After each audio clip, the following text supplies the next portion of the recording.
I'll take it. Yeah, reminding myself to just let go. Don't wonder how far I can fall. Don't look down, never fade out. And I just wanna be someone and never fall behind again. Just keep on moving on. Never look down, never fade out. Never fade out. Oh, oh,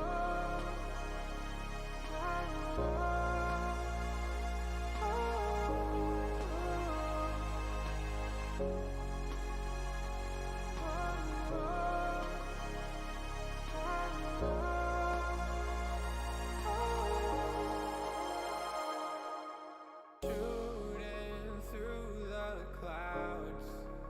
I know it's alright, it's alright. Heavens are the limit now. Let's fly just one more night, one more night.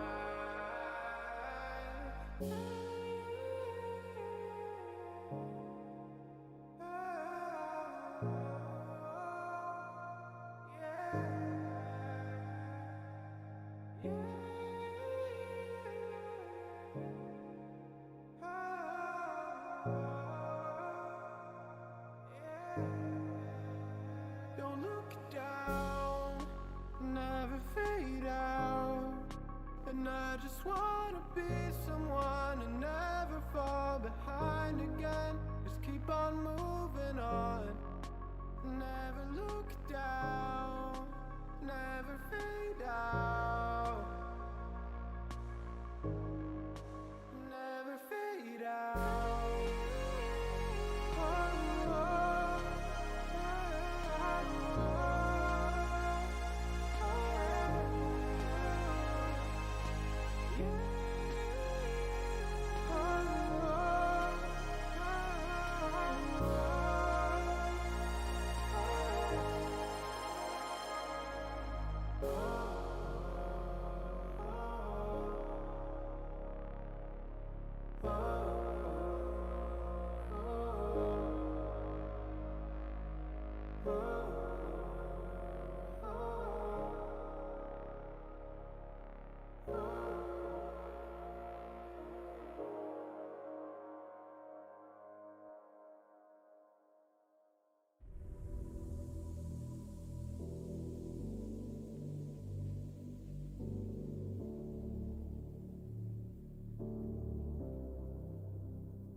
Sarah, I hurt myself today trying to make the pain go away.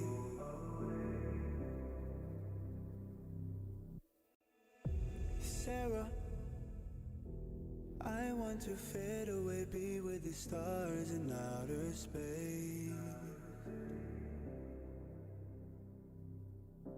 You come and you go, you take me high, you take me low. But I don't know how to do this on my own anymore. Oh no, now it's my leave for the melancholy. Could he fill a hole inside me? Damned if I do, damned if I don't. Now it's Xannies till I numb my psyche. Cocaine just to feel my heartbeat. Nothing to lose, nothing to gain.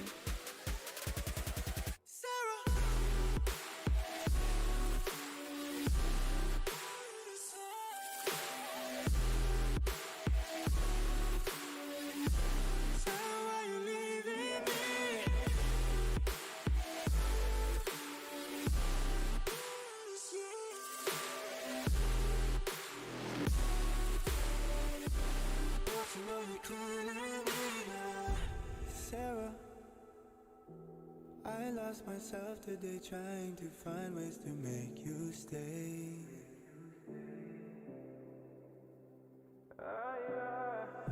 Sarah,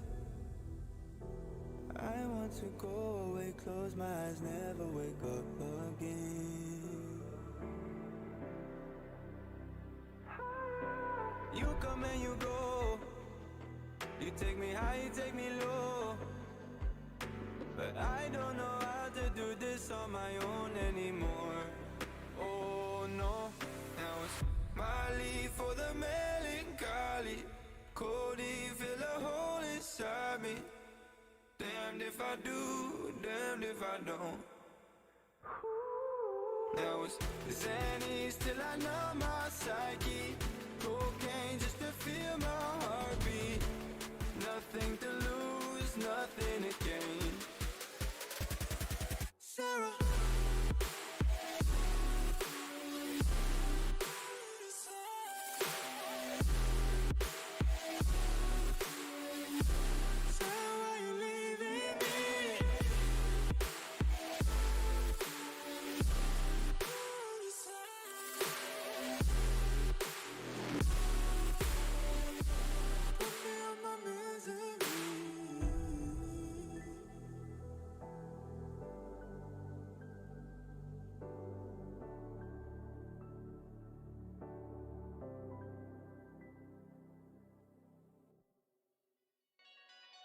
We're so far, but so far from close.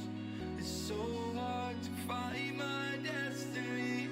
Try not to drift apart, 'cause you'll be right back at the start. And I don't wanna keep on falling. I gotta stay recalling memories we've lost and found. Explain to me what it's all about.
Welcome back, ladies and gentlemen, to ESL Season 10 of the Southeast Europe Championship. I'm traveling and I'm here with Nick Holden to bring you our first final of the two. Of course, this is the lower bracket final. We're talking about the team that, if they lose, they're going to secure third place and 600 euros for themselves. And the team that wins will secure at least second and 1,000 euros in the pocket. But of course, Nick, they can go up to the upper bracket and contest their very decisive and strong asses for the win. Yeah, and that's going to be a tricky match no matter what, but I'm really excited to be here tonight. We've been fighting through week on and week off of all the action that has been taking place in this ESL Championship. For right now, Trouble, we're sitting down with 3 teams left in the competition, and tonight it's going to be Nexus Gaming taking on Random5, and both of these teams have gone head-to-head before in the competition, ending in a 2-1 victory here. So very tight game previously. Going into this next one, what are your thoughts between the two? To be honest, from start to finish, I thought that Random5 is an overall really strong team with great fundamentals, good macro. They know how to play the early, mid, late game. And out of all of the teams that we've seen them play against, I felt like only Nexus kind of went head-to-head with them until Random5 played in the best of 3 versus Asus, and it felt like Asus dismantled them completely. So right now, I don't know what to think. I don't know what kind of mentality they're going into this game. Yet again, Nexus have showed that, sure, 2 Axis might be out of the team, and it was the question mark there, can Kanto step up you know, to his step, to his position? Can he actually output the same importance that 2Axis was outputting into this team? And it feels like so far, Kantos is, for me at least, is giving so much more in this team than 2Axis provided for them. Sure, 2Axis would probably, you know, get the Draven ban out, which means that something else could potentially stay open for Nexus to grab as a first pick on blue side. But all in all, Kantos has been a very stable player. And when it comes to late game, Nexus seems to be completely unlocked. Yeah, and one of the big things with Nexus, what we talked about in their previous game, we saw their opposition focusing on their top laner, Shadow, the gangplank one trick seemingly at times. But so far, it's actually paid off. It's paid dividends. We questioned it a little bit early on, attracting a lot of the action in the early game, and then translating that into what we essentially said was a bait and switch from our side. We thought maybe he's having a terrible game, and then suddenly just comes alive in that latter third of the game. And definitely one of the ones to watch out for in the top lane. I think he's going to have a very tricky time with it, especially up in this game against Random5. We know how dangerous Lubins can be. But from the other side of things, I think we're going to have a very tight contested game today. And I'd like to welcome everybody once again for joining us here. So, big focus points from each one of these teams. Georgia, I want to go across to you. Nexus Gaming, let's maybe have a look at them first. Who do you think are the standout players? Ooh, for Nexus Gaming, I think I'm gonna stick with the middle jungle duo. Vrau, seemingly, I think he's the most aggressive player they have in the team, at least in the early game. He's the guy that usually they want to carry that early game to mid game through. So Copenhagen seems to be sticking around him alone, playing towards a little bit around Vrau, and maybe a little bit towards that bot side of the map as well. But playing these sort of champions like the Yasuo, like the Pantheon in the mid lane, the Diana, look how many bans have been drawn for that mid lane. The Pantheon is out, the Diana is out, the Zoe is out. So they are quote unquote scared of that mid lane. He's drawing all the bans against him, and yet he seems to be coming out victorious, at least in my side. Now, of course, it makes so much sense to pick the Zarya for Kantos. He's been so great on that champion. The champion kind of speaks on its own, but in the hands of Kantos, it seems to be popping. Now, I'm pretty sure that Random5 has left the Rakan open. They can pull the Nautilus out, but they wanted first and foremost to secure that jump of the jungle, play a little bit more aggressive, and potentially try to shut down that mid lane jungle duo from the side of Nexus. And understandably so. I mean, from the side of Nexus Gaming, are you surprised there, Georgia? I'm not too sure if that's a Kappa surprise or a real surprise, because right now we're going to be seeing the Gangplank returning onto the field. I wonder where it's going. I wonder who's going to be playing that. All right, so from the other side of things, Random5, they're looking at the Kai'Sa Ayumi as a potential lock in there, which is going to be quite interesting in the bottom lane, but they do go with what we probably would have put on the odds-on favorite, going with the Kai'Sa in the bot lane, that Nautilus. As we now focus on the bans, we haven't yet to see a mid laner or jungle being picked up from Nexus Gaming. They do have a couple of options available, especially in their mid. I think they're going to try wait this one out from Random5 to see if they can get some kind of counter for Vrau. Just a point here, Nexus in the 2 games that they played against LevelUp, and I want to remind everyone, Nexus Gaming was in a real hard and bad gold deficit, 8,000 gold down in the second game. They were gold down in both games and managed to turn them both around, and they were the ones playing the Kai'Sa Nautilus, and it was out of the hands of Kantos, and that Kai'Sa being a hyper carry into the late game that provided these teamfights to completely flip over into their favor. Now they're opposed to play against the Kai'Sa Nautilus and try to beat that.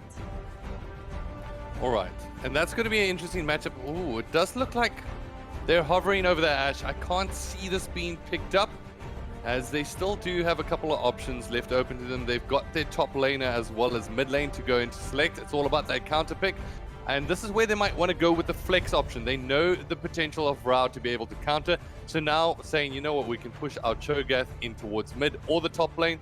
How do you guys want to play this? Will we be able to have an option to be able to pick up the counter here? Nexus Gaming, one of the things that I've loved to see from them is they don't necessarily get too aggressive in any one of their lanes. They play off of their opposition's mistakes, and they make sure that they play that counter.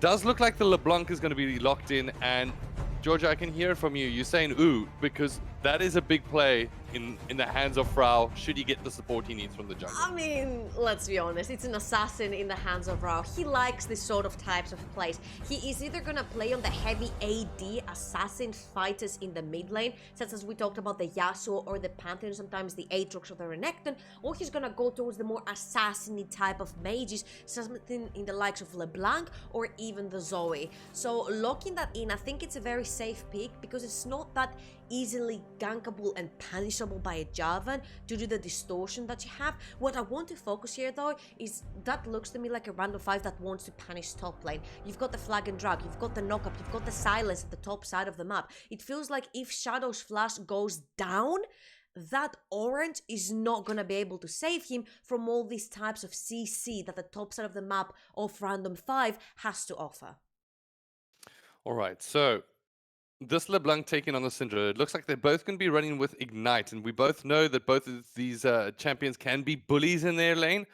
So it just depends on their support, and this is the matchup that I really want to focus on. It's not necessarily the bot lane, despite I think that being very interesting. I think Down taking on Hop Hop is where a lot of this action is going to unfold. Shadow, I don't think he's going to need too much support up against Lubins in the top lane. We all know Shadow just plays a safe game. He makes sure that he can scale up on that gangplank. Does he play a safe game, Nick? Does he? The biggest thing is for him is that he kept on getting repeatedly ganked last time. But what did that really pay off to the rest of that team? Not much in the end, because he just made sure that he got his farm, he played in his lane, and he made sure that he got out and scaled up as he needed to be. So whether he's put on the back foot or essentially getting an advantage, his game or penultimate ending is pretty much the same time in and time out. However, Vrao, as soon as we've seen him actually take a back step, we've seen the game completely collapse for his team. So I think the biggest thing is Down is going to need to work well with Frau here, and then Hop Up on the other side of things with Syndra. They both have some big potential in the mid lane. Yeah, and the thing right here is we said that Nexus are on the back of Vrao to try and carry that early game until the rest of the team scales to be there with him. And you will see that in this game, he's actually opted to go for the Ignite because he knows he's not going to be split pushing, at least in this game, with the LeBlanc. Because a very easy reply from Random 5 would be to put that Cho'Gath on a side lane versus the LeBlanc, and then you've got absolutely zero kill potential auto the Cho'Gath, and you can't outpush a Cho'Gath either. So you want Vrao to actually snowball very early into the game. I love the lockdown here from the Lee Sin, because that Syndra, sure, a very powerful mage in the mid lane, very heavy scaling later into the game, but extremely mobile as well and very punishable. So if Hop Hop and Lubens want to focus that top side and punish Shadow, on the other hand, you've got the power duo from Nexus mid and jungle that really want to punish LMZ into the mid lane. I think bot lane is going to be left to their own devices as always. These guys, sure, they're pretty aggressive from the side of Random 5. Wild Rabbit and Toranaga like to play the more aggressive game, and because they have the edge on the matchup they have in the bot lane, I don't expect any aggression to come out from the Nexus bot lane. So I'm expecting everything to happen from mid lane and up into the Summoner's Rift. Yeah. All right. So a very, very tense game to start things off. We know that in their previous game, it was a 2-1, so not necessarily going out all in one team's favor. That's what I'm hoping to be able to see here today. Reminder, tonight we're actually not going to be doing 2 games in a row since it is the losers bracket final. On Sunday, we'll kick things off with the grand finale, where it's going to be the winner of this match here today, this best out of 3, taking on Asus in that huge match. And to be honest, I couldn't be happier to see these final 3 teams all here together. This competition so far has been so tight. I mean, Georgia, from your side of things, every first one of our games is going 2-1.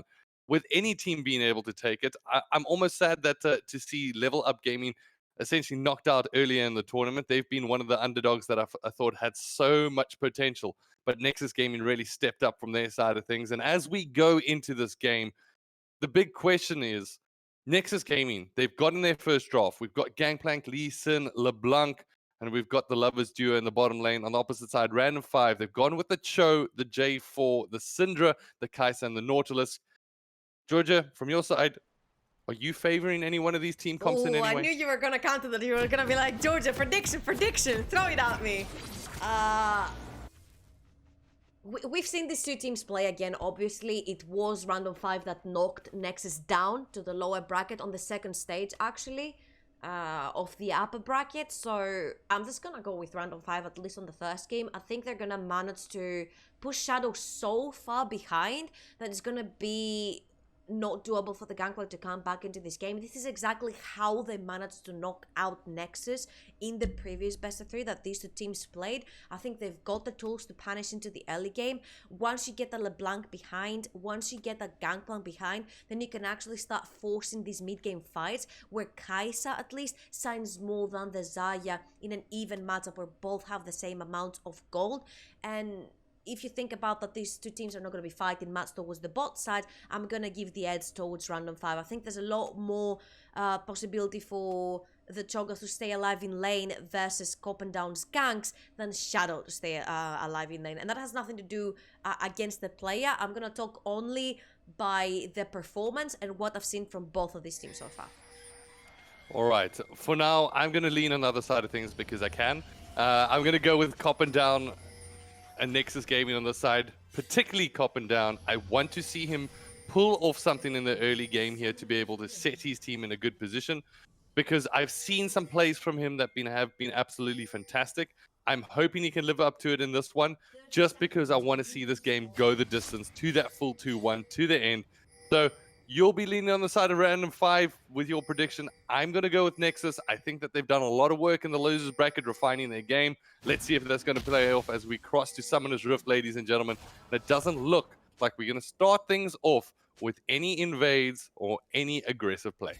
Now, again, remember, there's not a real loser coming out of this, because any team, even the loser one here, they will secure 3rd place in Season 10, which means they also get 600 euros. But ultimately, you want to go for the grand prize. You want to go to face asses that have been looking so dominant. And Whiting, what are you doing there? Oh, look at that. Whiting does go all the way in, and that time going to be able to show his face as they get some early damage. But I don't think that one's going in favor of Nexus Gaming. However, it does look like they're going to creep in towards the opposition's blue buff to make a play here. And that is to pretty much try to get that vertical. Oh, LMZ! Oh, that is such a genius play coming out of LMZ. Getting that W first. You have to back off because now Javan is level 2 and he's already heading there. So not only they shut down Copendown, but now the rest of the map has to play from behind because the opponent jungle is ahead. Holy, that was beautiful. It was absolutely lovely, just going with that pickup almost immediately from the Syndra, not leveling up. And ladies and gentlemen, that shows you the potential of why you need to be able to wait a couple of seconds before you decide to pick your level, because just like that, it is going to be Copendown on the back foot now. And I really want to see from Hop Up here getting aggressive on his opposition's jungle and being able to make those plays to secure that jungle pressure throughout the game. But I love that little bit of cheeky play from LMZ.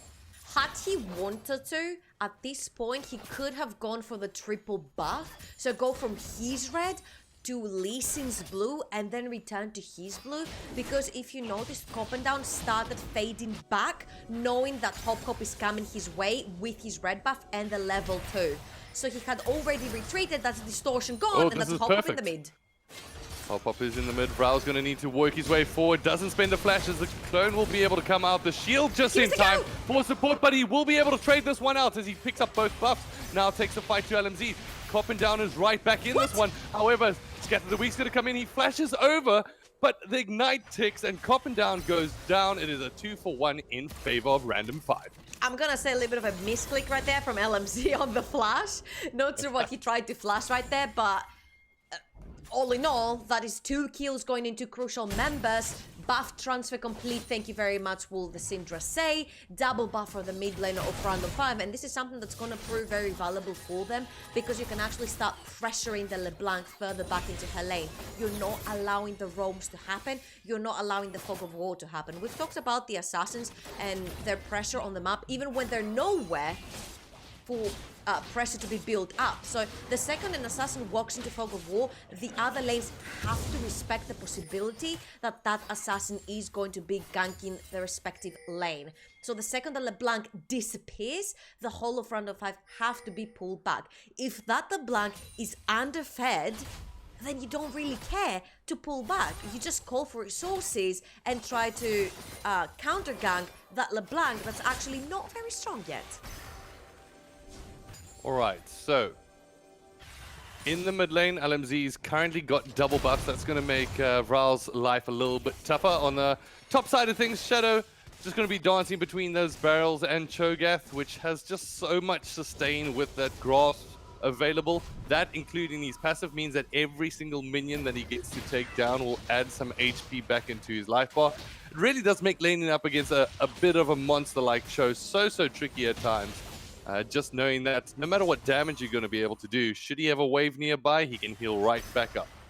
Yeah, and you've got also so much pressure potential on the top side neutral objectives, such as the Shelly, especially with the Feast coming in, and kill potential, because it does such a huge amount of damage of someone's HP bar. Now, because the bot lane of Nexus had to reset, they've got the priority to try and go for this dragon, but Copendown is right there. Copenhagen's right there. He's going to try and get the Q. He jumps in, but this one is actually going to be taken down by Hop Up as they pick themselves up another kill here on the way in. Wild Rabbit picks up one. LMZ now with the follow-up on Frau, as it's the drag flag that managed to make its way in here from Hop Jr. And he's going to be able to try and follow this one up. Ooh, Turanaga not going to be able to connect there. However, will the Ignites hit? That's exactly what goes in from Whiten. Will it be enough? I don't think so, as the shield goes up from the north.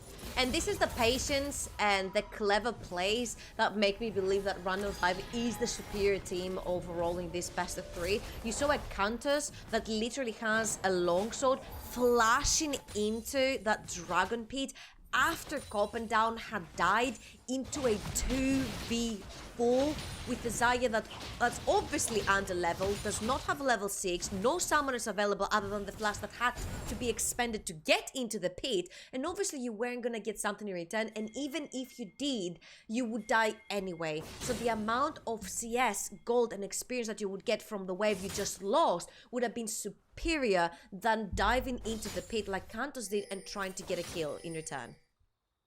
All right, so now, Georgia, as we're at this point, we've had the first 5 kills come in for Random5 Gaming already at what is now closing in on the 7-minute mark.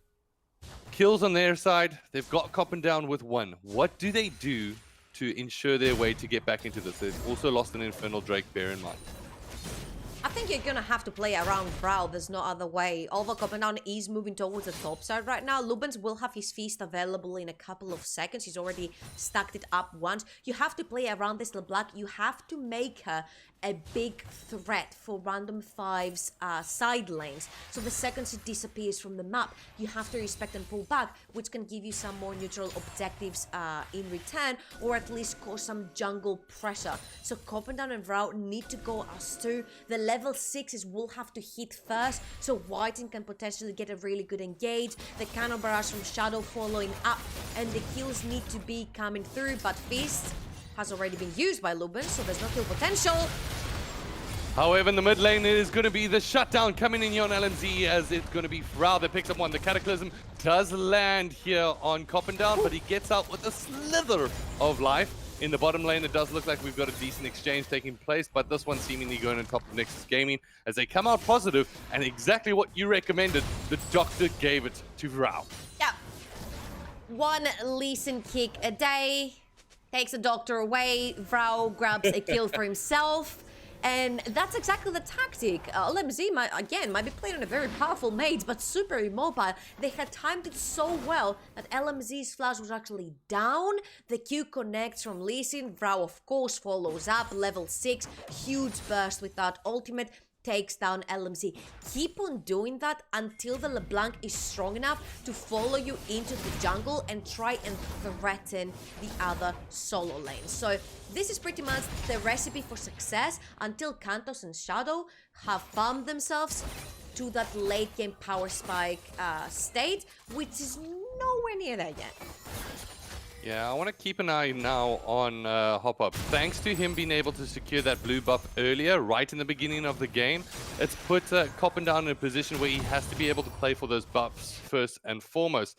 It gives him a little bit extra time to be able to roam and also go into his opposition's jungle. And that's exactly what we can see Hop Up doing right now, as they all make their way towards the red buff. At the moment, you can see Copendown. He is not too sure exactly as the drag flag, the scatter the weak, and just like that, they pick themselves up.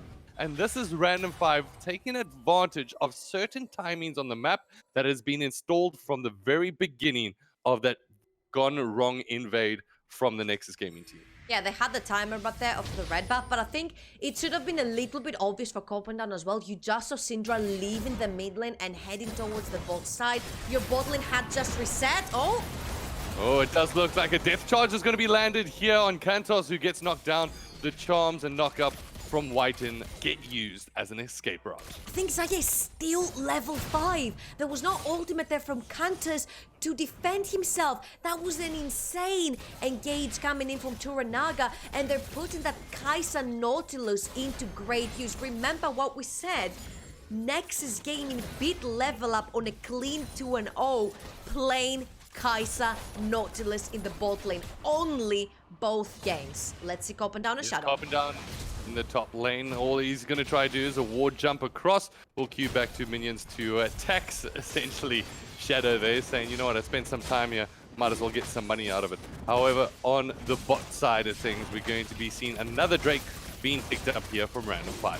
Hey, nothing is for free in this life, Nick. You get a flash out of the opponent top laner, he has to tax a little bit of gold for his efforts, but that's yet another neutral objective point the side of Random5. 4,000 gold in the lead right now, not even minute 11. And I want you to look a little bit on the map. There is 2 plates missing from the bot, 2 from the mid, and 2 from the top, which means that this gold lead is equally growing amongst all lanes, a little bit more towards mid and bot, I would say, since there's a lot more kills over there as well. And Lubens is he's sort of there to try and push Shadow behind. He's not gonna be down to any ganks because he's a huge Shogun. He's building full tanky mode on him, and Shadow cannot kill him on his own. On the other hand, though, he can push Shadow underneath his tower, where he's gonna lose a lot of CS, and we can see this on the CS discrepancy between the 2 top laners.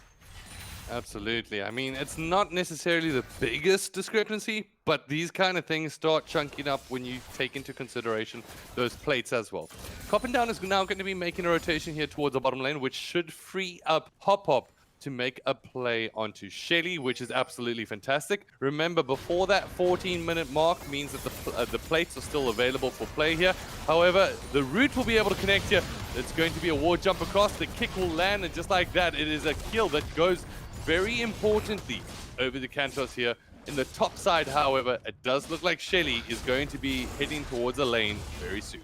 And you see how desperate Nexus is to try and get some kills onto the laners. That was 3 ultimates and a flash from Copendown just to try and get Wild Rabbit, because he had flash, he had heal, and he had ultimate in his disposal to use if he wanted to, but they needed to make sure he was CC'd for the entire time. They killed actually Toranaga as well.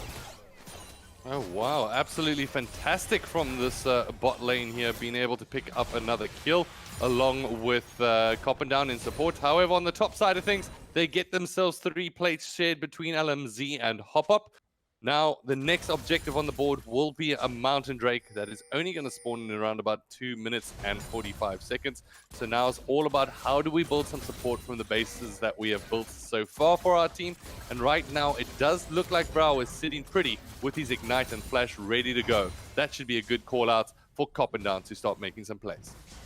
Now it's a little bit hard because what you want to do here is not swap your laners yet. You want to have that double lane, that dual lane close to the Dragon Pit area because, like you mentioned, that Mountain Drake is coming up in about 2 minutes time. Vrau is not there yet. I don't really think he can even one-shot Wild Rabbit at this time. Luden's not available. He can't pressure waves. You're literally stuck underneath a tower that you can't even defend on your own. And you see this is going to be really hard for Vrau to keep. Yeah, Brow's gonna need to back off here. We'll try looking for some kind of support. At the moment, you can see R5 being very tentative in their approach, but they do manage to take down that mid tower. And that's absolutely huge, as that's gonna open up this blue side to be able to get some deep wards in, and also to make some plays around that Mountain Drake, which is now around about minute 30. On the bot side of things, it does look like Whiten and Kanthos are gonna be dealing with the heavy man himself, Cho'Gath, in the bottom lane. Yeah, and let's remember here the one thing that you're giving away to play these juicy, heavy damage spike assassins is wave clear. And Random5 are taking full advantage of the fact that Vrau was all alone in the mid lane. No one else could defend with him. Zero wave clear on this LeBlanc. And he's threatened to be dived by a full-man squad. So he has to back up from his own tier 1 mid lane tower, which means that this red line of vision that right now we see in the upper and lower river is gonna start slowly but surely moving deeper into up and down quadrants of the jungle. So it's gonna be getting even harder for Nexus to try and move forward and find these little spaces where they're not wooded to try and possibly get a whiting flank and a great engagement ult. Yeah, that is going to be quite tricky. I mean, at the moment for Vrau, like you said, he's got to be one of the players that they rely upon, especially before Kanthos really comes online in a big way. I think the kill in the bottom lane really helped him just take a little bit of a step forward. Here we go again. Hop and LMZ are sticking to their strategy here. They're trying to make sure that they can make a trap play. However, it seems like Coppendowns learned from his mistakes in the past and now will be approaching this from the bot side. Hey, it doesn't have to try, right? If it ain't broken, don't fix it, they say. So why not try it once again? They might have got Wild Rabbit. It does look like Wild Rabbit's going to back off here. He's moving towards tower as he managed to dodge out of some great skill shots there from his opposition. But this time, Coppendowns going to work his way in.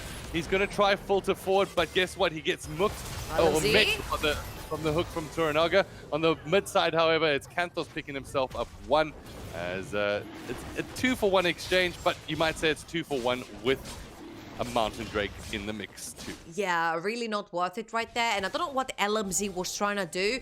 I think maybe he was thinking he does have the power and what it takes to try and go for that 3 versus 1.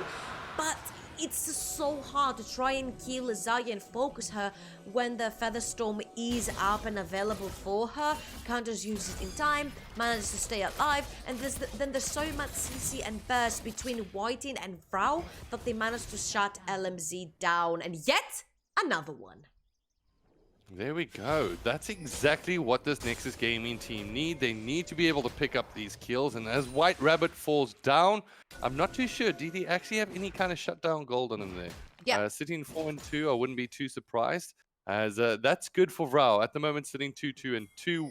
It's not necessarily the best scoreline on the board, but it does put them in a position in the mid game of exactly where they wanted them to be able to scale up and provide that threat needed towards his opposition. That is a full-on 20-minute Baron team in the hands of Random5. You've got insane amounts of neutral objective damage sitting in your pocket, together with a very valuable Infernal and Mountain Drain that are going to help you take down Baron really quickly. Now, all you need to do at this moment is kind of try to get those picks that will allow you to move further into the top left quadrant of the jungle, establish some vision, and then be like, Nexus, you want to come and see if we're doing the Baron right when it spawns on 20 minutes, you're gonna have to come and face check a Cho'Gath and a Nautilus, and good luck with that one.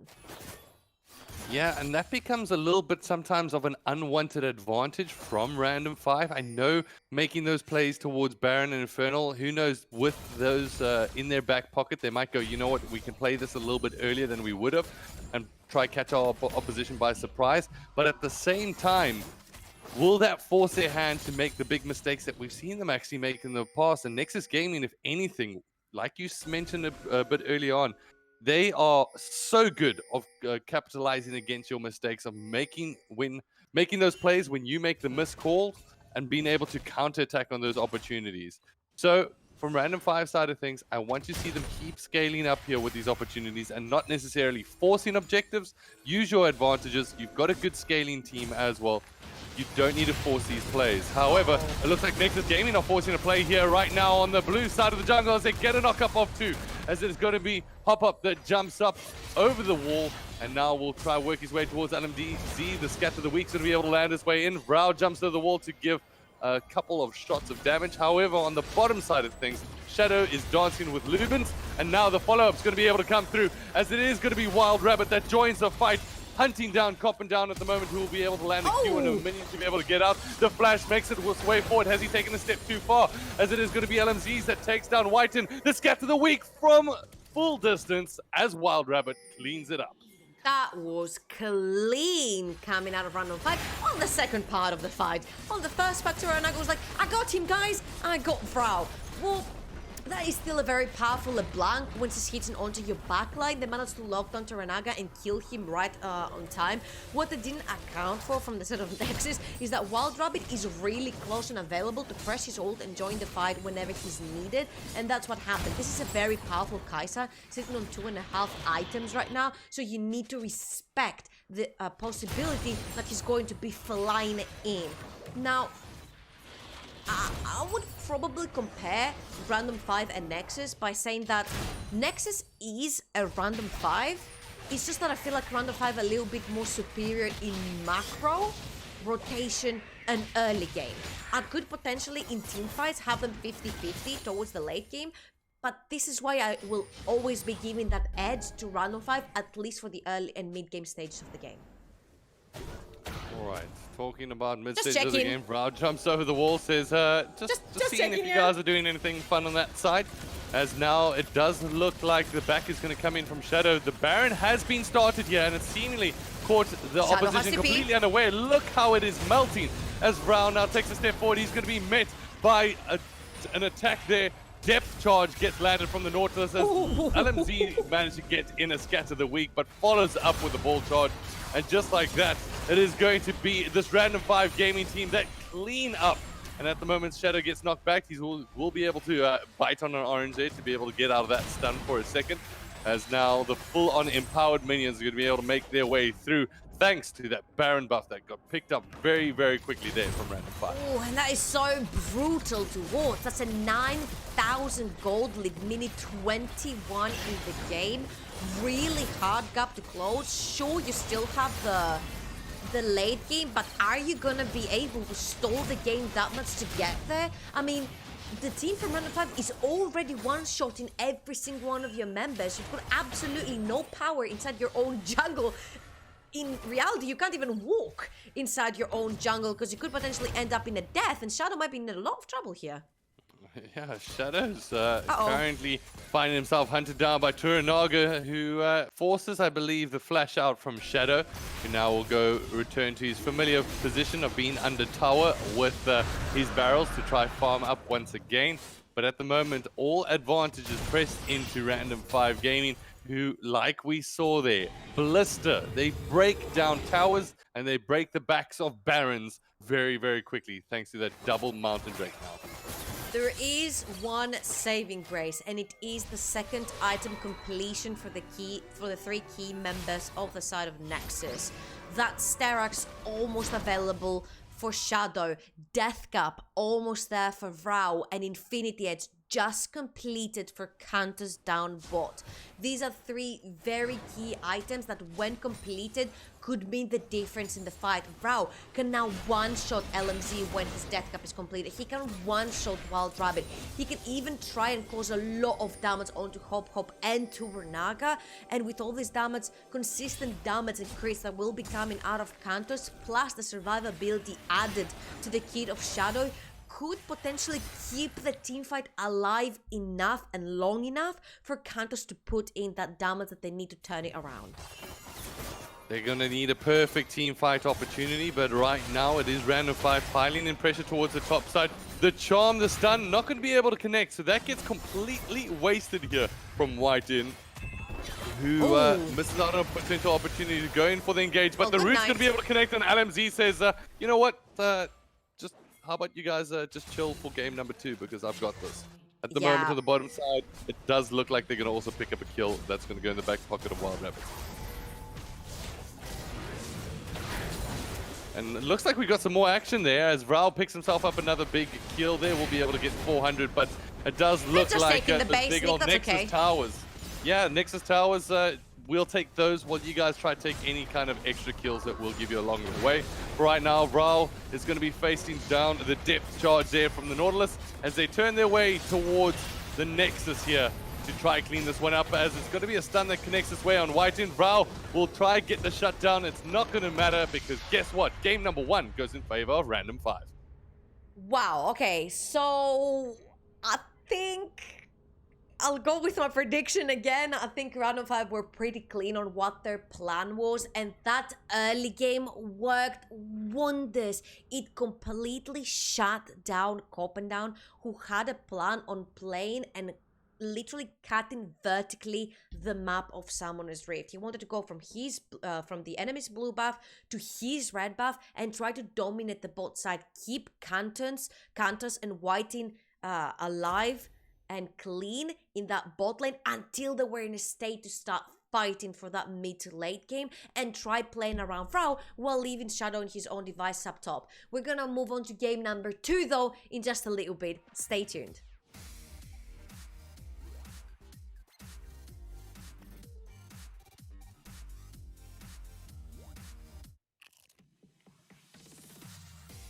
Has entered the game. Remember where it started. Your first experiences. The journey you traveled. The journey you love. Remember where it started. And imagine where it will go. Rise on.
You love it, you wear it.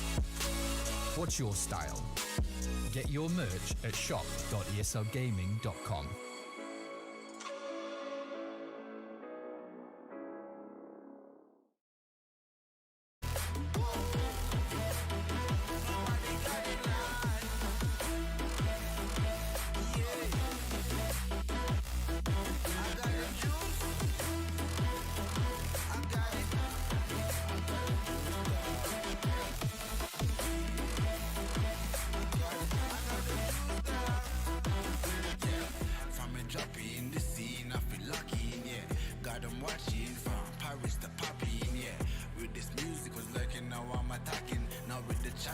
I just step up and make it happen. It's a lifestyle. Living young and restless, yeah, we quite wild. If I want it, I'ma get it talking right now. And I ain't got no regrets, it's my time now. Lights out when you see us talking moves. You don't know that's the topic. And if you talking juice, well then you know I got it. Then you know I got it. Nobody got it like me.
They can try, but can't do it like Vinny. Yeah, no permission.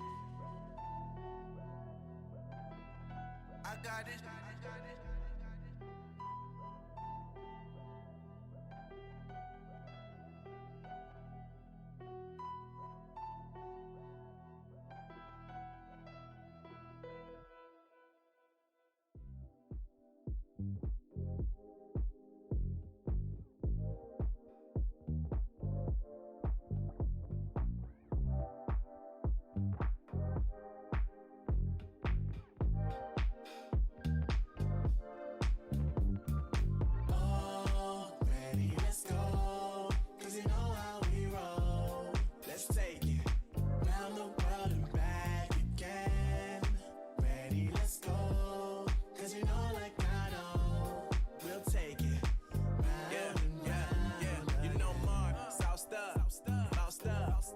Never let you double cross them. Moving through the city like it's Gotham. They told me get one, so I got one. Stop saying you're a boss when you not one. You ain't sacrificed, nah, you ain't lost none. All over the gram like you got a bag. You ain't big dog, we ain't hear none of that. I'm in the gym looking like a running back. And you know the flow, got him coming back. Who I was in the past, I'm unattached. Only focus in this moment is bringing the summer back. Oh, respect my grind, elevate souls and I spread good vibes. Young divine, you know I gotta shine. Raise your hands for a good time. Aight. Vibe until the morning, sleep until the noon. You said that you want it, so I got it for you. Let's all get together and show them how we move. We move, we move, bringing summer to you. Ready, let's go. 'Cause you know how we roll. Let's take it round the world and back again. Ready, let's go. 'Cause you know like I know. We'll take it round and round. Yo, hold up, let me switch my flow up. Back in high school, they were telling me I'll blow up. Doing talent shows and man, everyone will show up. Got in an accident and still made it for them to go nuts. You know what? I'm so so what? I'm so That means I can't describe the way I vibe, the way I slide. And with the rhymes that make the dimes, I'll close their eyes and fantasize. Young divine calling their phone number. No, you know I love it. And you know me, I can't sleep without blazing beats. On stages for their ones gracefully. And I got a smile that they hate to see. Young black successful, though life gets stressful. Though life gets stressful, go and vibe out with whoever you next to. Vibe until the morning, sleep until the noon. You said that you want it, so I got it for you. Let's all get together and show them how we move. We move, we move, bringing summer to you. Ready, let's go. 'Cause you know how we roll. Let's take it round the world and back again. Ready, let's go. 'Cause you know like I know. We'll take it round and round again.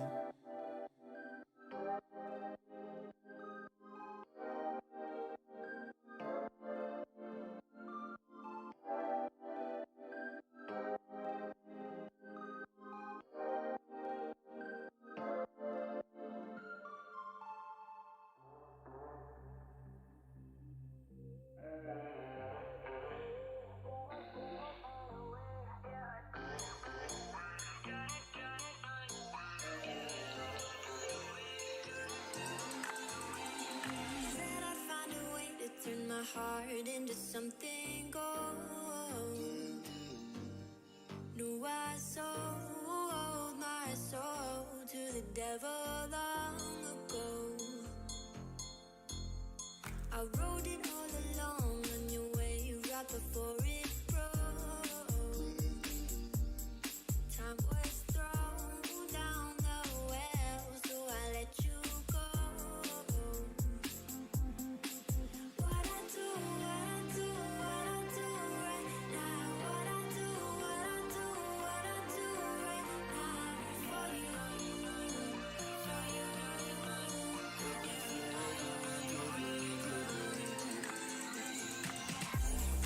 If you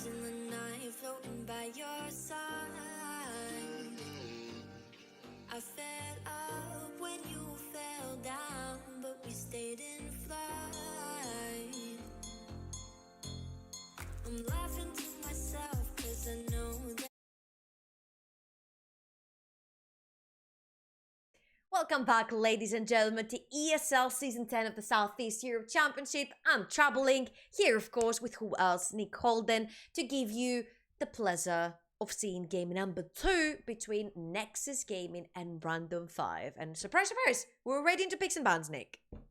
We're already in picks and bans, but if you just join us, this is going to be game number 2, as Trouble just mentioned.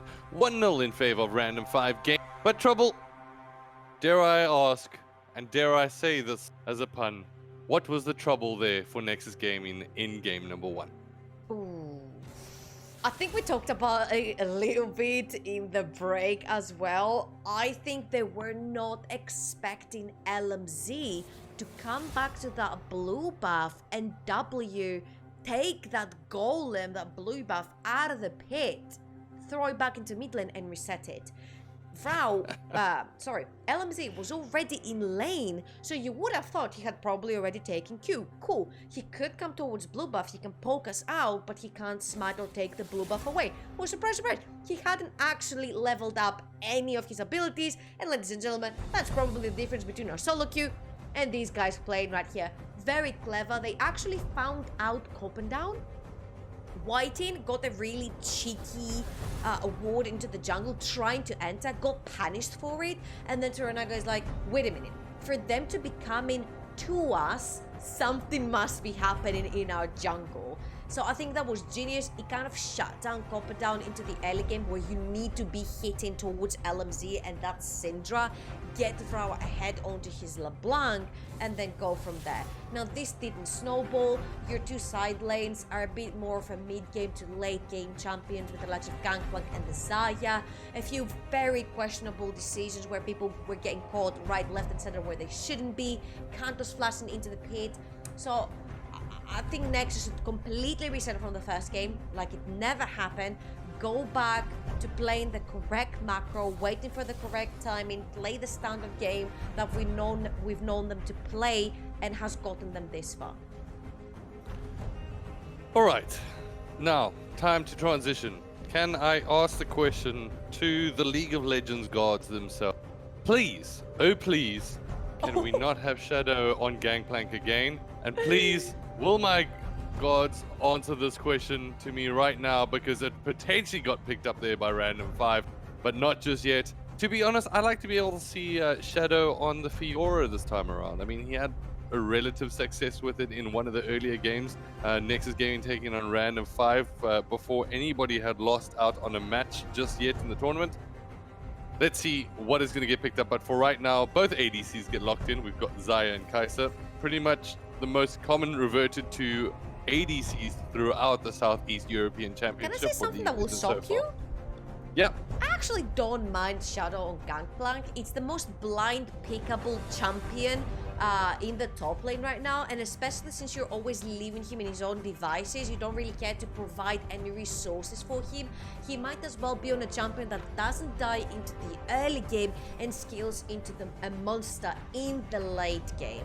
Now Nexus here is taking a different approach. Instead of the Rakan, they're gonna fight fire with fire, locking in the Leona, getting that engage again, but this type of engage does not punish them versus the Nautilus, because Leona has a lot of lockdown and tackiness herself, and Copendown this time is gonna go towards the Elise, which in my ears it screams Yasuo possibly for mid lane Vrao, although there's a second rotation of bans incoming, so I'm expecting Random5 to ban it out there.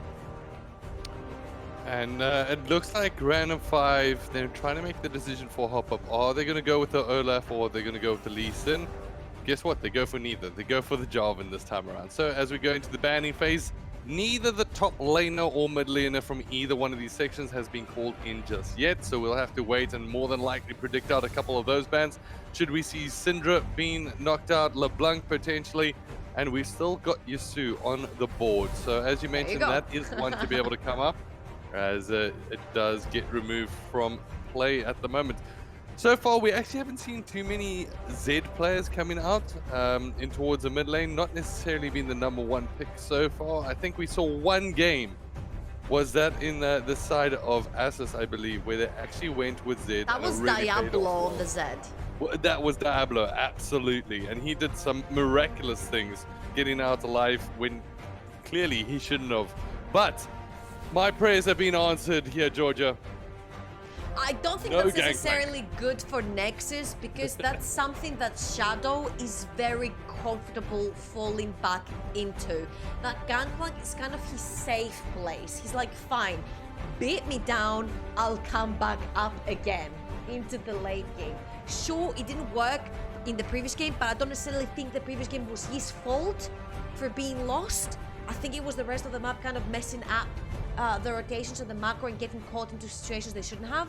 So it was out of Shadow's hands to try and pull it back in onto the gangplank.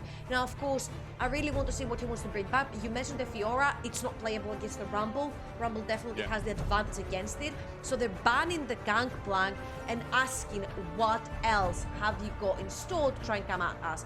Now, I'm expecting to see a double AD combo here. It's not going to be actually.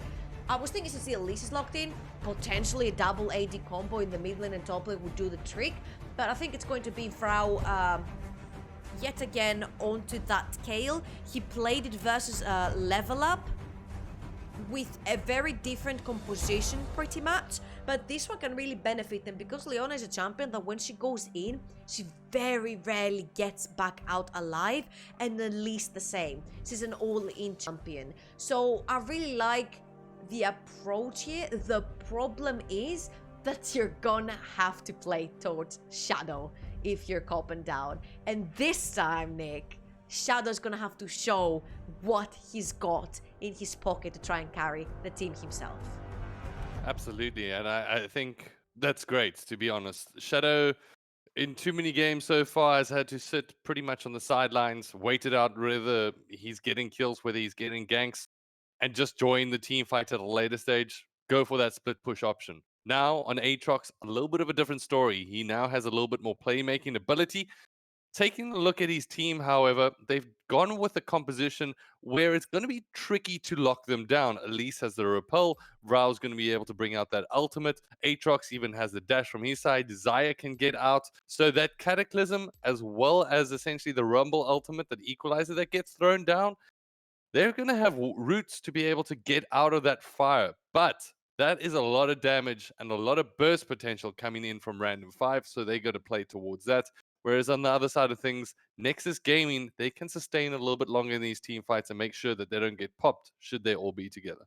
Yeah, and remember, Rumble is not necessarily there to hit the equalizer. We saw Bruno use it strategically to try and zone out players so they're not allowed to join the fight. And if they do, they have to walk over the equalizer or flash it and expend Summoner's spell. So if Lubens uses here his equalizer strategically, like you said, to get that repel, to get that Featherstorm out of Zaya, then you have an LMZ who's on the loose on the Akali and can start creating plays around the team fight. Absolutely, and that's where LMZ is also going to be quite a competitor to go up against. Hopefully, I'm going to say this just for Cop and Down's sake, we don't see any dodgy jungling in the early game, and this time at least the Syndra's not on board, so any counter jungling won't be just completely negated thanks to her picking up one of the buffs and just saying, not right now. So, from their side of things, I want to be able to see Cop and Down, now that he's got a fair start here with Hop Hop, what he's going to be able to do, because we saw him come up with some decent plays once again, but it wasn't really one of those situations where he felt like he had the advantage up against J4 at any point in time. Now, they set themselves an even scale. Let's see if he can do some things with this Elise. Last time, I do have to bear this in mind, Nexus Gaming went up, I believe, against LevelUp, where Cop and Down was the only AP damage dealer on the Elise for his team, and he stood out in a big way, getting the first blood, getting a couple of kills, and has shown himself to be one of those players that can really take that pressure, put it onto their shoulders. I want to be able to see if he's going to be able to do that in game number 2. Now, the problem here is playing the Elise, you kind of need some priority from your lanes as well. this is unfortunately not gonna be there for Vrow and Shadow, at least pre-6. The Flamethrower is gonna be able to wave clear much quicker than the Aatrox can. And of course, Vrow is going to be a melee until level 6 versus LMZ. And remember, LMZ does have the wave clear in his kit rather than the Kayle and the means to push her back. So it's kind of an even matchup into the mid lane, giving a little bit maybe of an edge to the Akali having more of an AoE to clear the wave. So you need to have a strong lane that can at any point help you help Down kind of invade and try to find Hop Hop into his jungle. This time though, Hop Hop with the moves invades bot quadrant because at least it's going for a full clear top side. Does look like Hop Up is making a play towards the top side or the bottom side, whereas Elise gives out the ping here. The connection's going to be made from Toranaga as a stun lands on Whiten. He should be able to get out of that one alive. However, it is now Down facing down Hop Up. He's going to be able to make a play here as he makes his way in. It does look like the red buff actually got picked up there by Hop Up in time. However, will he have a cocoon? Will he have some kind of damage to be able to come out alive? No, siree, as Hop Up should be able to complete a triple buff on this still first level rotation. 2 on the Elise. You don't level Cocoon on the level 2. Unfortunately, you have to go for your damage to clear the jungle faster.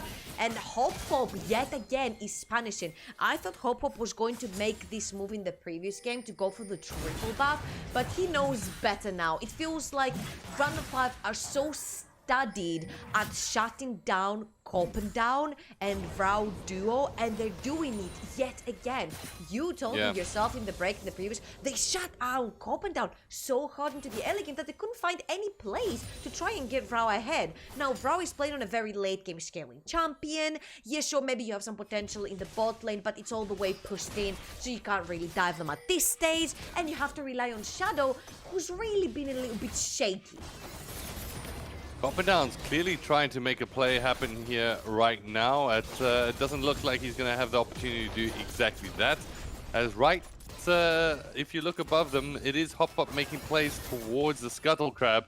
And once again, we might have a meeting of two minds here. As Hop Up and the Spider go head to head. Oh, a Cocoon will get missed out here, but the lane is pushed forward, so that's going to give Vrow a little bit more priority. Hop Up will be able to do the drag flag all the way to Vrow, but from the follow-up side of things, Elise is going to be able to come down with the repel. It is going to be Down trying to get out. The stun is going to be able to come in here from Whiten on the backside. Toranaga joins the fight, but First Blood somehow gets handed over to LMZ, who comes out on top of that one, taking down Down.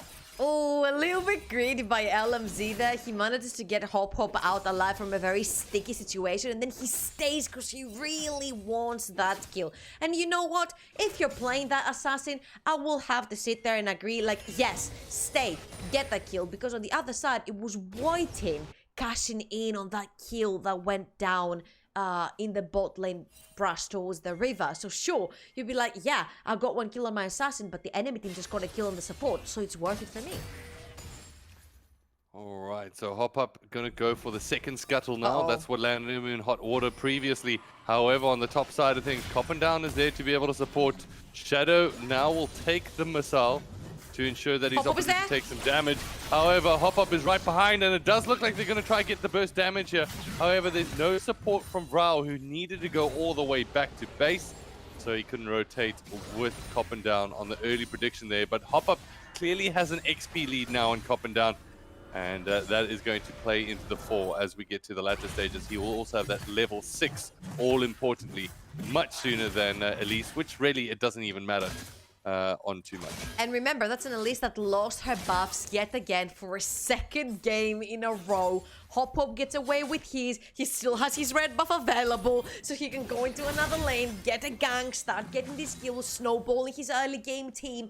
Everything is going according to plan yet again for Random5. You've got absolutely nowhere to gank if you're Down. You don't have the lockdown. That's why they're pulling Whiten into the fight with all this lockdown to try and get some sort of pressure in the map. LMZ knows that. He's just playing with them. Yeah, LMZ's just saying, you know what, I might as well waste a couple more seconds. That might prove valuable to my bottom lane. For right now, Down will return to his Wraiths camp. As in the mid lane, it's going completely even in terms of CS, but that early kill on LMZ's back pocket with that Ignite means that he is becoming a very, very worthy adversary in that mid lane that you've got to be cautious of as soon as he goes MIA. I mean, again, we're falling back to the point of, oh, an assassin. Oh, they're going to Fog of War. We don't see where he is. We have to respect, because that's the assassin that got first blood, that has lane dominance, that's playing on an Akali, extremely mobile and extremely deadly at this point with the 1-kill cash-in right there. Especially when the Gunblade comes online, you're gonna have to show insane amounts of respect every time LMZ disappears from sight. Now, yet again, you see how Shadow is struggling. I'm not sure why the Aatrox was given here after the Rumble had showed up.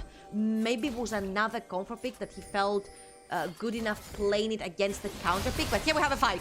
It looks like we got action going down in the bot lane, as it's going to be Nautilus. Not yet level 6, so the depth card is not going to come into play. Cop and Down does land towards the backside, but gets deleted as soon as it's the follow-up from LMZ, who now is sitting on his second kill. And this should be an opportunity for them to play on Drake. I don't want to say it, but this looks like frustration starts kicking in from Cop and Down. He's been beaten up 2 games in a row from Hop, from them studying his paths so religiously, knowing his every move and shutting him down on every single try that he gets to try and get his team ahead, and it's just not working. Right there, he could actually walk away from a very slippery and sticky situation right there. Cop and Down yet again trying to get a gank going. Oh, it does look like Shadow's going to try get that lockdown on him. However, as the equalizer gets put down, he says, no one's going to be taking another step closer. Cop and Down actually not going to be removing that red, or rather the pink ward from the top side of the lane, as potentially a missed opportunity against some extra gold in the back pocket. Yeah, and now you're flashless in the top lane without teleport. Hop is recalling to go and reset, and he's most likely gonna be moving towards the top side of the map to try and set Shadow even further behind in this game. And look at his path. That's exactly what he's doing right now. If he crosses that Tribus, he's going to get spotted for the sake of Shadow. They are gonna spot him right now, but that's exactly the plan. Put the Shadow even further behind. He's on an Aatrox right now. He's not on a Gangplank. He's not on that late game scaling monster. He knows he's up there. Will he be able to respect that and stay alive? Here is Hop. Shadow decides to take the fight to him. He says, you know what? I'm not going to take another step too close. Yeah, he's got to know he's there at the moment. LMZ doing his best. There's no way you're staying that low. Break this one out. But now Shadow comes into the fight. Hop is going to be able to join, but Cop and Down has to get forced all the way out, as she can't get in, as the Spider just finds herself a spectator as the Shadow falls. Oh, that was so obvious that Hop was around. Even if they hadn't spotted him from the tribal sword. Oh, they got Wild Rabbit. Oh, there we go. It's going to be a huge cleanse coming out here from Wild Rabbit just to be able to prevent the stun damage. Now Turanaga flashes forward to be able to get the root. The follow-up Claw will be able to connect. Wild Rabbit will get a little bit of an HP bonus thanks to being able to come up with an assist on that one. The root is now going to land on Whiten, who cleans up the kill there on Wild Rabbit. Now Turanaga decides to step back as an ADC gets munched by each one of these supports. Yep. That is the battle of the support carries right here. Each one cashing in a kill. Back to the top lane though, Lubens was literally farming his wave on 1 HP. Even if you hadn't spotted Hop onto that ward, you had to know something wasn't right. There's no way he's sitting that there, knowing you can kill him, trying to casually push the wave forward. Now, Cop and Down and Shadow put down a really good fight, trying to shut down Hop and Lubens, but it just was not enough. So, as we reach once again that critical stage, that 11-minute mark, where do we stand at the moment? We've still got the Rift Herald available. That means that we've got around about, should they claim it relatively soon, they've got an opportunity to make some plays on some plates here. However, neither one of these junglers are really making any moves towards it just yet. On the bot side, however, we've seen these two players go head-to-head time and time again. Whiten has got an aggressive, Turanaga has got an aggressive, and so far it's ending up quite positive for the supports, who both have either equal or more kills than their ADC. And I'm not sure this Elise is working out that well here. Sure, the follow-up CC can be extreme if the Cocoon lands or if the Zenith Blade lands from white in. Yes, and in the top lane, Shadow gets punished yet again, and that will be more plates for the Rumble and the Jarvan up top lane. They also spot Cop and down. Great stuff right there from Wild Rabbit, and everything just seems to be falling apart in the Sims for Nexus. Now, going back to the point that we made at the start, we said get Copper down and Vrau rolling. They put Vrau with such an extremely late game scaling champion. This champion is something like, we're saying, ooh, level 16 on the Kalos, he's going to dominate. Are you really expecting to stay alive against Random 5? By the time Kale will be level 16, the game will be over. And that's where I'm not too sure what Nexus Gaming are going to be able to do here to be able to stall this one out. It's even Coppin down. He seemingly is trying to get aggressive, but without the placement of his team to be able to do so. However, they start pinging out that they're going to make a play towards the Rift Herald here. As They've they get gathered the whole stuck team. onto it, will they be able to fight this one out? Because it's going to get spotted out any second right now by Lubens, who is making some pings, but it does look like they pick it up. So credit where it is due to Nexus Gaming for picking up an objective. However, Infernal Drake is available, and this might be a great opportunity for them to split the play here, as the Shelly will get popped towards the mid lane. The Drake will now potentially get started here. The ward gets put in over the wall, so they know it's an opportunity here. Wild Rabbit is left there with his teammate. The Equalizer is going to be able to split the fight. The Root is going to be able to connect here with Kantos. However, Shelly gets ready to charge her way through. Hop trying to get out of the fight, as it does look like the stopwatch from Kantos is going to be able to come in. This is absolutely huge from Nexus, who now will be able to pick up not only the ace for their team, I do apologize, not the ace, LMZ is still alive, but they should be able to pick up 4 kills here and potentially 2 towers. That is huge. Random 5 make the call to go for the trade of neutral objectives. They wanted to get the Infernal, while Nexus had already secured the Rift Herald, and it's going to get a double charge onto the tower and a bunch of tower plates onto their members, which most of them went to Kantos as well. Now, the problem for Random 5 right there is that they picked up a fight they didn't want to pick.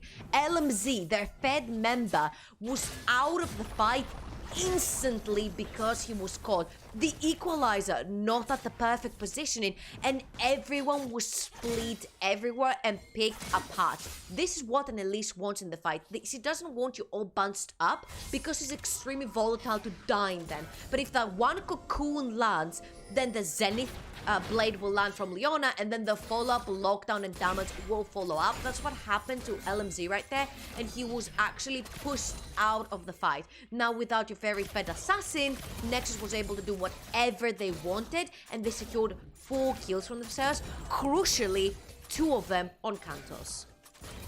Look at this. It looks like we've got 3 gathered from both teams on this top side.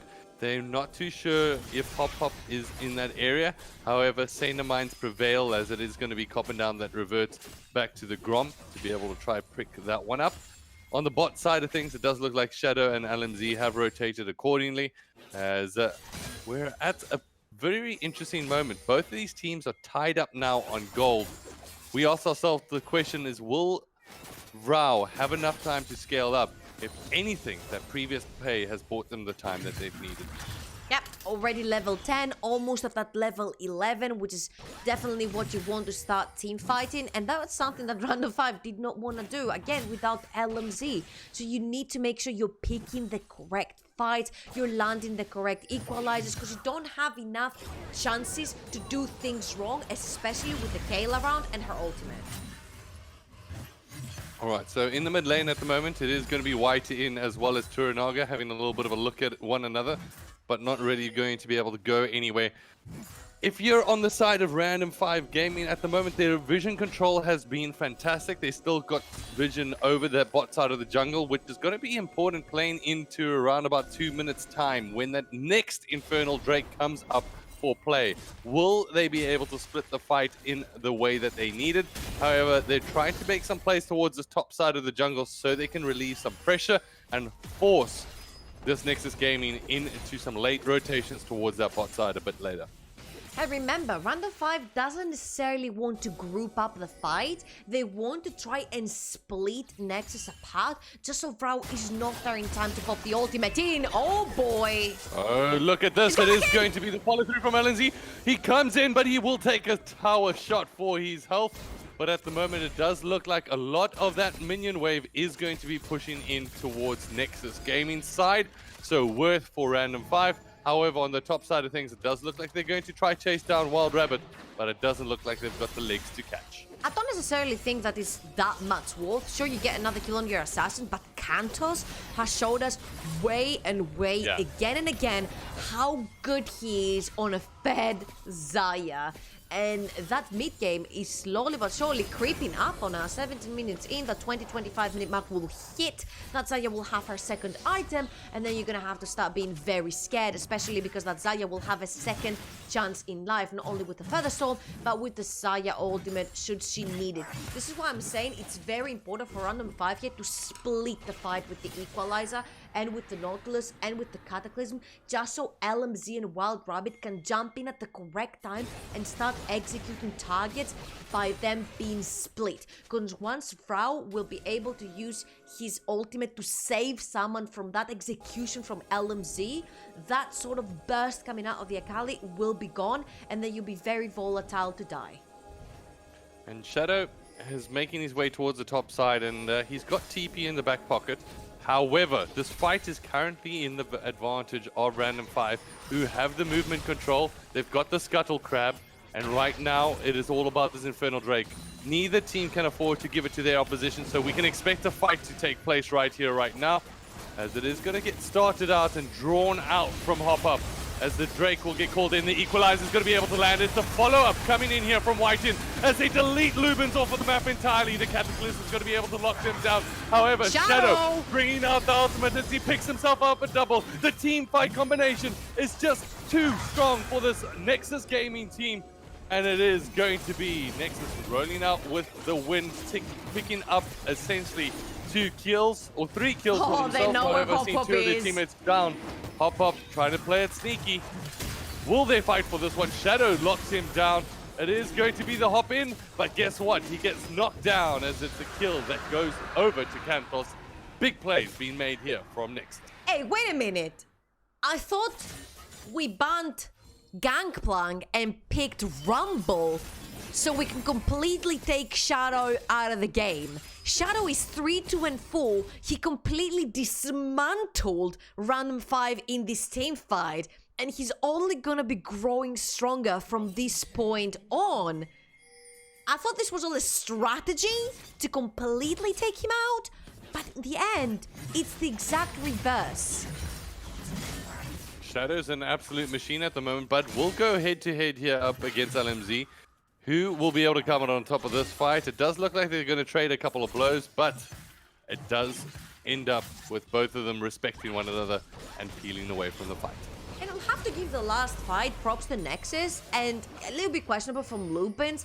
Wait until that Infernal Dragon is a little bit lower, and they'll pull the trigger on the Equalizer, which means that Nexus will not have the choice. If they want to go for the Infernal, they'll have to walk through it. If they don't, they will disengage, and you can very peacefully grab your Infernal Dragon and get back and reset.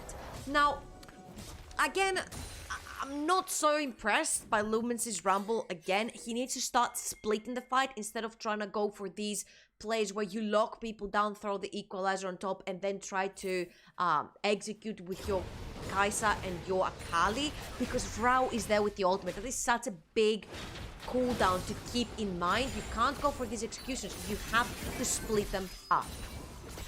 100%, and it's one of those things in the team fights where if Lubins is putting this down so early, it's like just seeing a puddle in the ground. You're just going to walk simply past it and be like, cool, thanks, I'm not going to step in that. Kayle will heal you up.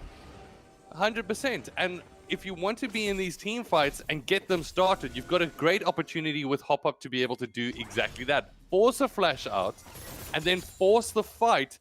And once the fight is going down, land that Equalizer and make the players make a difficult decision of, am I standing here where I'm going to be taking damage second after second, or am I going to be put into a position where I've got to now spend some summoners to get out. Either way, it's a win-win then for the Random 5 gaming team. However, from this side of things, I've got to agree with you, Georgia. I haven't been too impressed with those Rumble Ultimates just yet. Yeah, and Raho is level 13. That bomb is taking Nick. 3 more levels to go and he'll be an absolute machine. 008. It does not matter that he hasn't gotten a kill because he's putting down the DPS. His ultimate is what his team needs for these crucial members to still stay alive into the fight. Kanto's Shadow, out of nowhere, he's showing us an Aatrox he hasn't showed before. And he's actually dismantling Random 5 in the team fights. And yet again, you have to focus. Your objective here is actually to try and force Nexus out of the fight so you don't have to necessarily take them because they're not in your advantage. Your Kai'Sa is not there yet. You see here that the Zarya has scaled much faster than the Kai'Sa, 2 levels ahead, so much more gold ahead, 2.5 items in. The Kai'Sa has not even completed the second item. So you're gonna have to take it slow. You have to actually fend off Nexus instead of trying to bait them into, haha, take the fight with us, you're gonna lose it, because they know they're not. And this is going to be very difficult now from the Random 5 gaming team, just considering their team composition. They haven't been able to play these team fights well enough. The protection has come in from Kale time and time again. That's why Rao's currently sitting without a single kill in his back pocket, actually currently going 0-0 and 8, providing assists. He's almost just like a support player that, to be honest, the longer that he can go into the game, the more he's going to move away from being a support and becoming a serious damage dealer. And a reminder, Rao also has a TP advantage here up against his laner LMZ.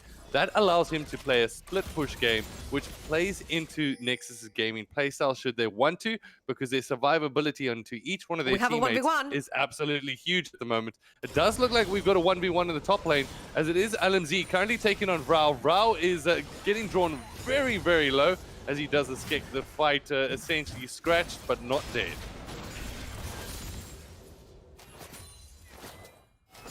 I mean, he draws an ultimate for an ultimate and a flash from Vrao. This is very crucial because now, you know, even though Vrao does have the teleport and the advantage on his side lane, you know that you can put LMZ here and kind of threaten Vrao's life, which is, we said again, the tool that Nexus needs for them to win these team fights. Random 5 doesn't necessarily need the Akali to be there because they're losing the 5v5 anyway, but disposing completely of Vrao is going to give them the edge on the fights. Alright, so from Vrao's side of things, I think the game here is just survive, right? So we're going to have to just wait and see who is going to be able to come out on top of this one. Right now, to those who are just joining us, it is currently 1-0 in favor of Random 5. We are at the 22-minute mark with both of these teams sharing essentially an Infernal Drake apiece. Gold difference really isn't too significant, but when it comes down to scaling, I've got to say, it's looking much better for Nexus. Oh, definitely. I mean, your release right there, you're like, fine, late game Elise, it doesn't work much. But it does, because Whiting is there. Whiting is going to provide that engage, locking someone down, and then it's 100% easier to land down that cocoon and lock down whoever is in place. And we saw that with the team fight you're having, with all this consistent damage coming in from Kantos, from Vrao, the survivability, the healing, the invulnerability with the Kale ult, Shadow can actually go deep and come back alive. Alright, it does look like Hop-Up is looking for a fight here. Currently see him sitting on the top of that tri-bush, now backing his way towards his teammate. So, on the bot side of things, Shadow will keep going for that split push. Rao as well on the top side, they can keep on going with a 1-3-1, knowing that they've got 2 TPs to be able to join the fight. I think Wild Rabbit is going to be a key here for Random 5 gaming. I know he doesn't necessarily have a huge amount of gold or necessarily his huge damage spike just yet. Probably going to look for one more item before that really becomes active. However, on the other side of things, Nexus Gaming are looking to clear some vision away here from the opposition as a Baron play becomes a big question mark for everyone across the field. Oh yeah, and Nexus have a really quick Baron taking ability into their hands. Remember again, Vrau and Kantas now are putting down consistent DPS into the fight.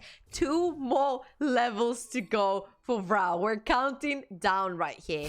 So what Random5 is trying to do, because LMZ does not have a teleport to join, let's say, a Baron fight, does it actually break out? They've put him onto the top side, which is the closest one to Baron, to try and potentially also kill Vrau while he's keeping him busy to at least not join the team fight. Whilst on the other side, Lubins can wave clear after wave clear any wave that's gonna fall under his tier 1 bot lane tower that Shadow is gonna be pushing in. Now the correct play right here for Random5 would be to group up Hop Hop and LMZ, catch Vrau off guard, kill him off, start the Baron and bait Shadow's TP in. Then reset, rinse and repeat until you get all the TPs and you can somehow find a split fight, catch someone off guard and get a numbers advantage.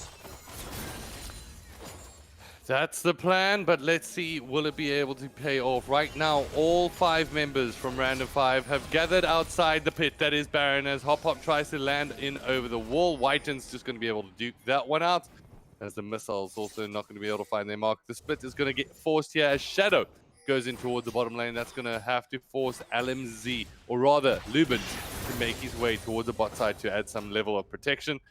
But really, nobody wanting to pull the trigger just yet. I mean, if you're Nexus, you don't really have to. You don't have to do anything pretty much. Just wait until everyone is level 18 and then at some point, someone's gonna have to take a fight. You can wait until everyone is 6 items, 70 minutes into the game, 80 minutes. It doesn't matter for them. They outscale Random5. They've got the tools to beat them in a 5v5. So it doesn't matter if Random5 don't want to take the fights, because Nexus will take it to them when that Kale hits level 16. So for now, they're chilling back, they're pushing wave after wave. Random5 have to do something. You have to catch Vrau before his flash is available. Look at LMZ, he's in trouble at the moment as he's backed between 3. Will he be able to fake his way out of this situation? The smoke is going to be able to land. Coppin down. Tries to get the cocoon. It's not going to be enough. Pressure now coming towards the mid lane as LMZ gets his way back in. Will he be able to have the support that he needs? That's exactly what he gets. Hop Hop dives in towards. It's going to be a great equalizer to be able to spread the fight this time around as Vrau gets knocked down and eliminated. On the opposite side of things, Whiten tries to go in and engage. It's not going to be enough. The hourglass will get popped here from Hop Hop. And that was inch perfect here from Random5. But it's a little bit gone awry as LMZ flashes in, gets the kill. And that's now a Baron call and a Baron play being made by Random5 to find the perfect fight thanks to a little bait from LMZ. Haha, you thought you caught LMZ? No. It was LMZ playing you. He drew 3 players towards him. They catch Shadow in the mid lane, which, remember, he was a big problem for Random5's backline when it came to team fights. They catch him off, they have the numbers advantage, and then you pick a fight with them. They catch Vrau, he has to expend his ultimate very early. Everyone dives in. Clutch stopwatch from Hop Hop. Kantos doesn't get the kill. And that last dive from LMZ, they were like, what are you doing? It was to make sure Coppin down dies. So there's no way a smite war is going to happen between his jungler and Nexus' jungler. So Random5 play the cards correctly this time with the composition that they have in hand, swap the gold lead around yet again, and this time it's 3,000 gold in their favor and a Baron buff. It was absolutely fantastic. We're staring down Random5 going, you know what? You don't have the split push potential right now. You don't necessarily have the best team fight options considering how things have gone. However, we asked the question, can Lubins make up for it with the equalizer? And yes, that's exactly what happened thanks to some great play from essentially LMZ. The ultimate from Shadow gets popped in terms of surprise. When you have a fright, ladies and gentlemen, and you see something that is very scary, push R. Well, Hop Hop doesn't necessarily look that scary, but you definitely did not know if there's someone possibly behind Hop Hop, and now they have to actually get back. Not sure. Oh no, you should not have done that, Hop Hop. Hop puts the flag back. Kantos now follows up. The flash gets drawn out. Shadow now is going to chase down LMZ. This looks very familiar, but will it be something that actually pays off this time around? Let's all run after Akali while we watch our mid lane disappear, ladies and gentlemen. LMZ doing the most to be the distraction that is this That's Akali. a 1v1. Now Shadow doesn't have ult.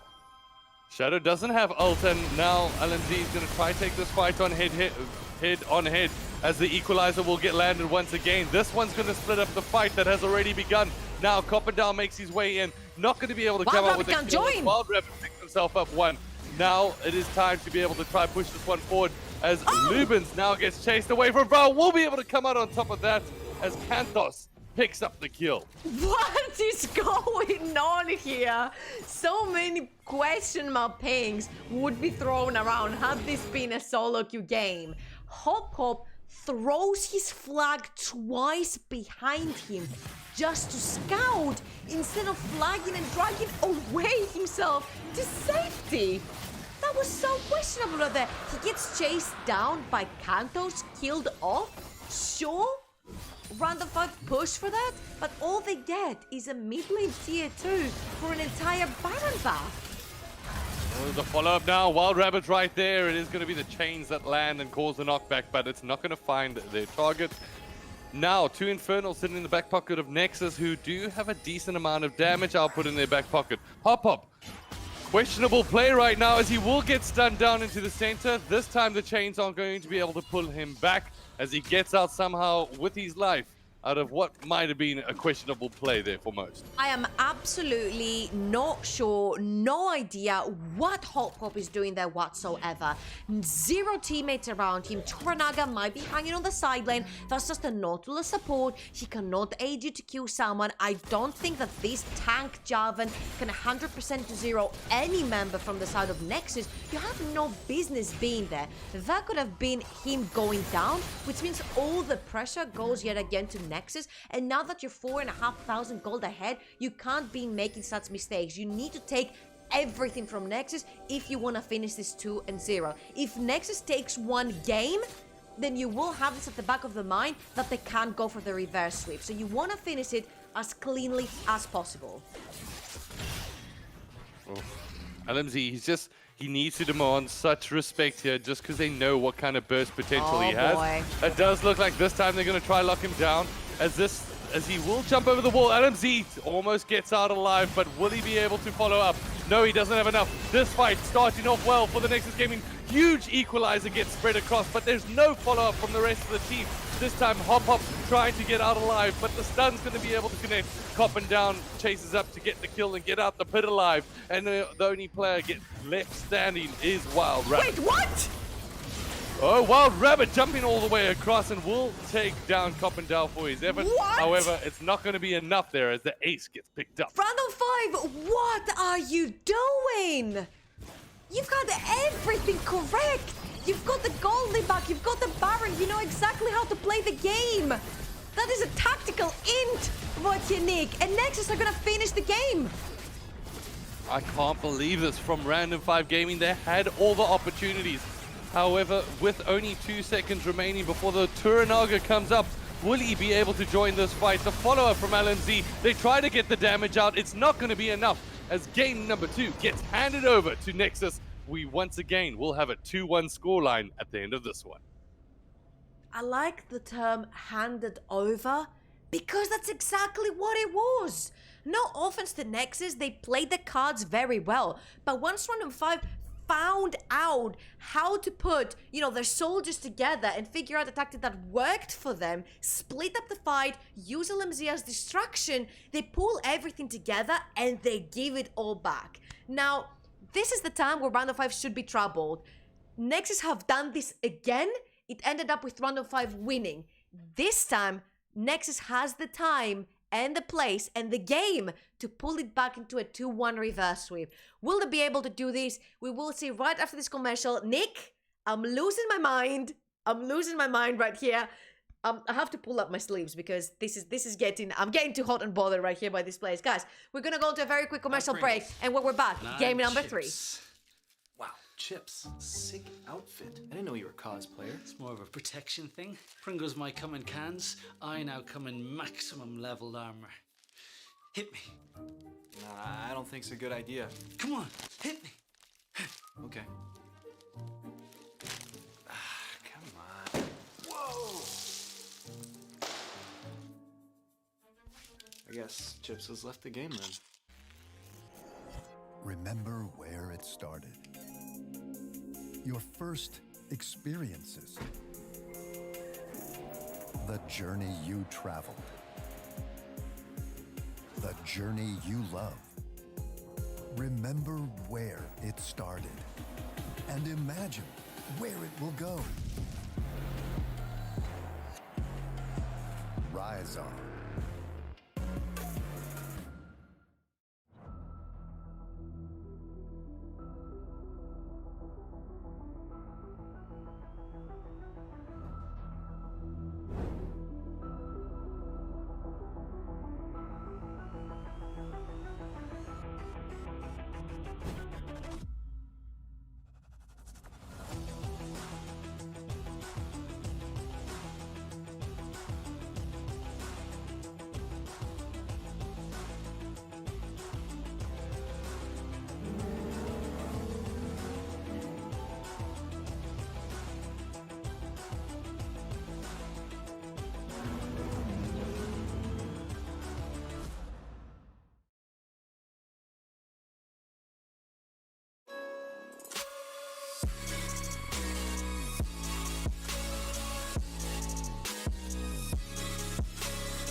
You love it, you wear it. What's your style? Get your merch at shop.eslgaming.com.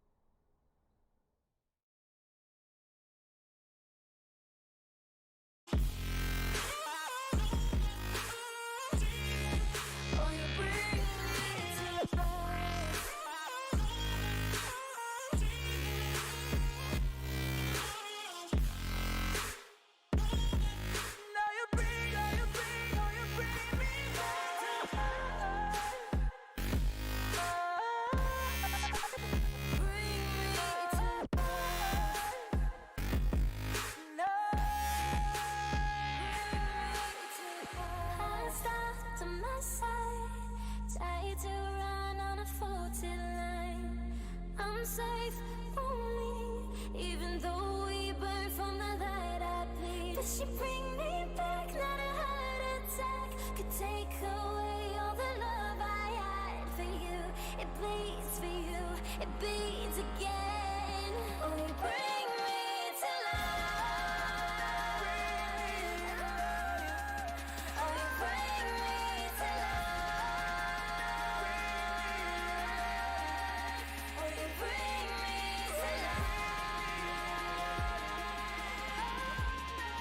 Oh, you bring me to life. Oh, you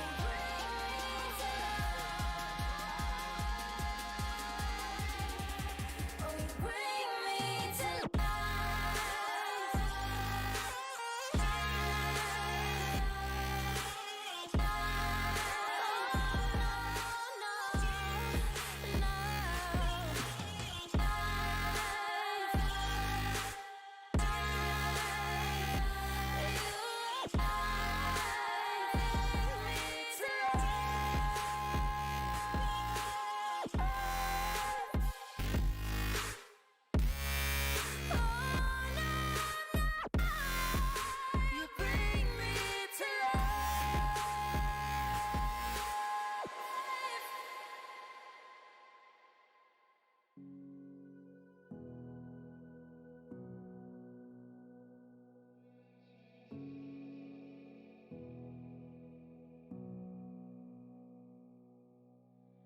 Sitting on a bench, waiting for the time to pass, dreaming of what happens next.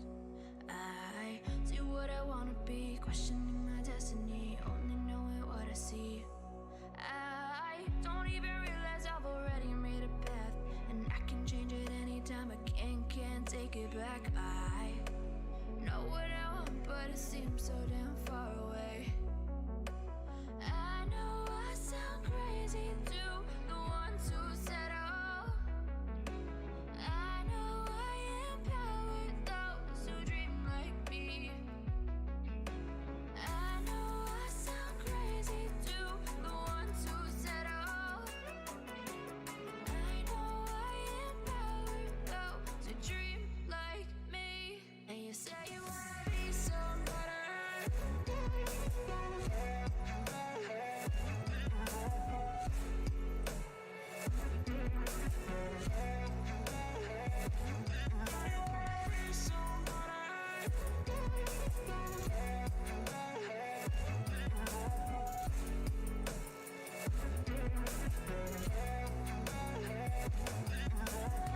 You got a voice, then you better use it. Tell yourself day after day it's time to prove it. No days off, keep the hustle moving. Wanna see you be what you want it to be, prove it. I know I sound crazy to the ones who said oh. I know I empower those who dream like me. I know I sound crazy to the ones who said oh. I know I empower those who dream like me. And you say you wanna be somebody. And you say you wanna be somebody. And you say you wanna be somebody. And you say you wanna be somebody.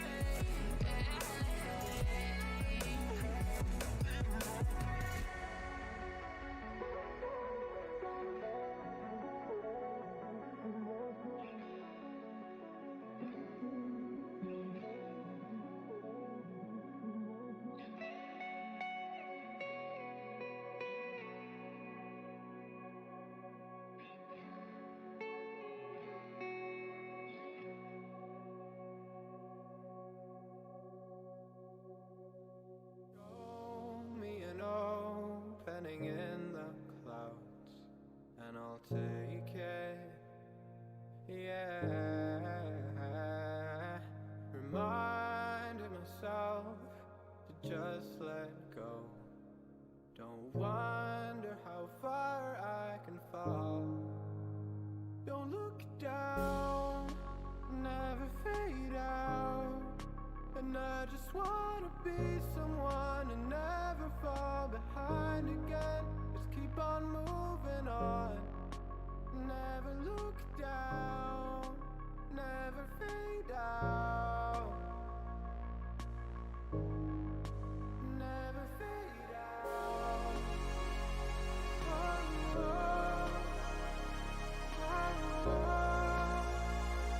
oh,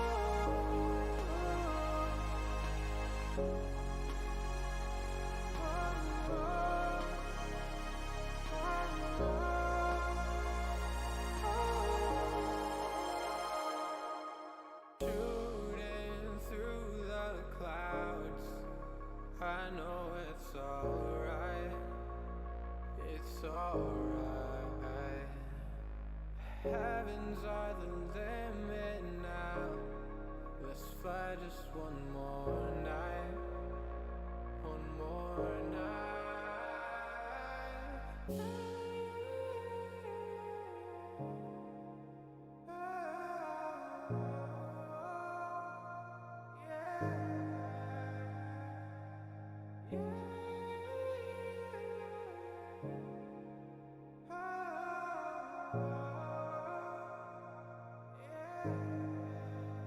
Don't look down, never fade out. And I just wanna be someone and never fall behind again. Just keep on.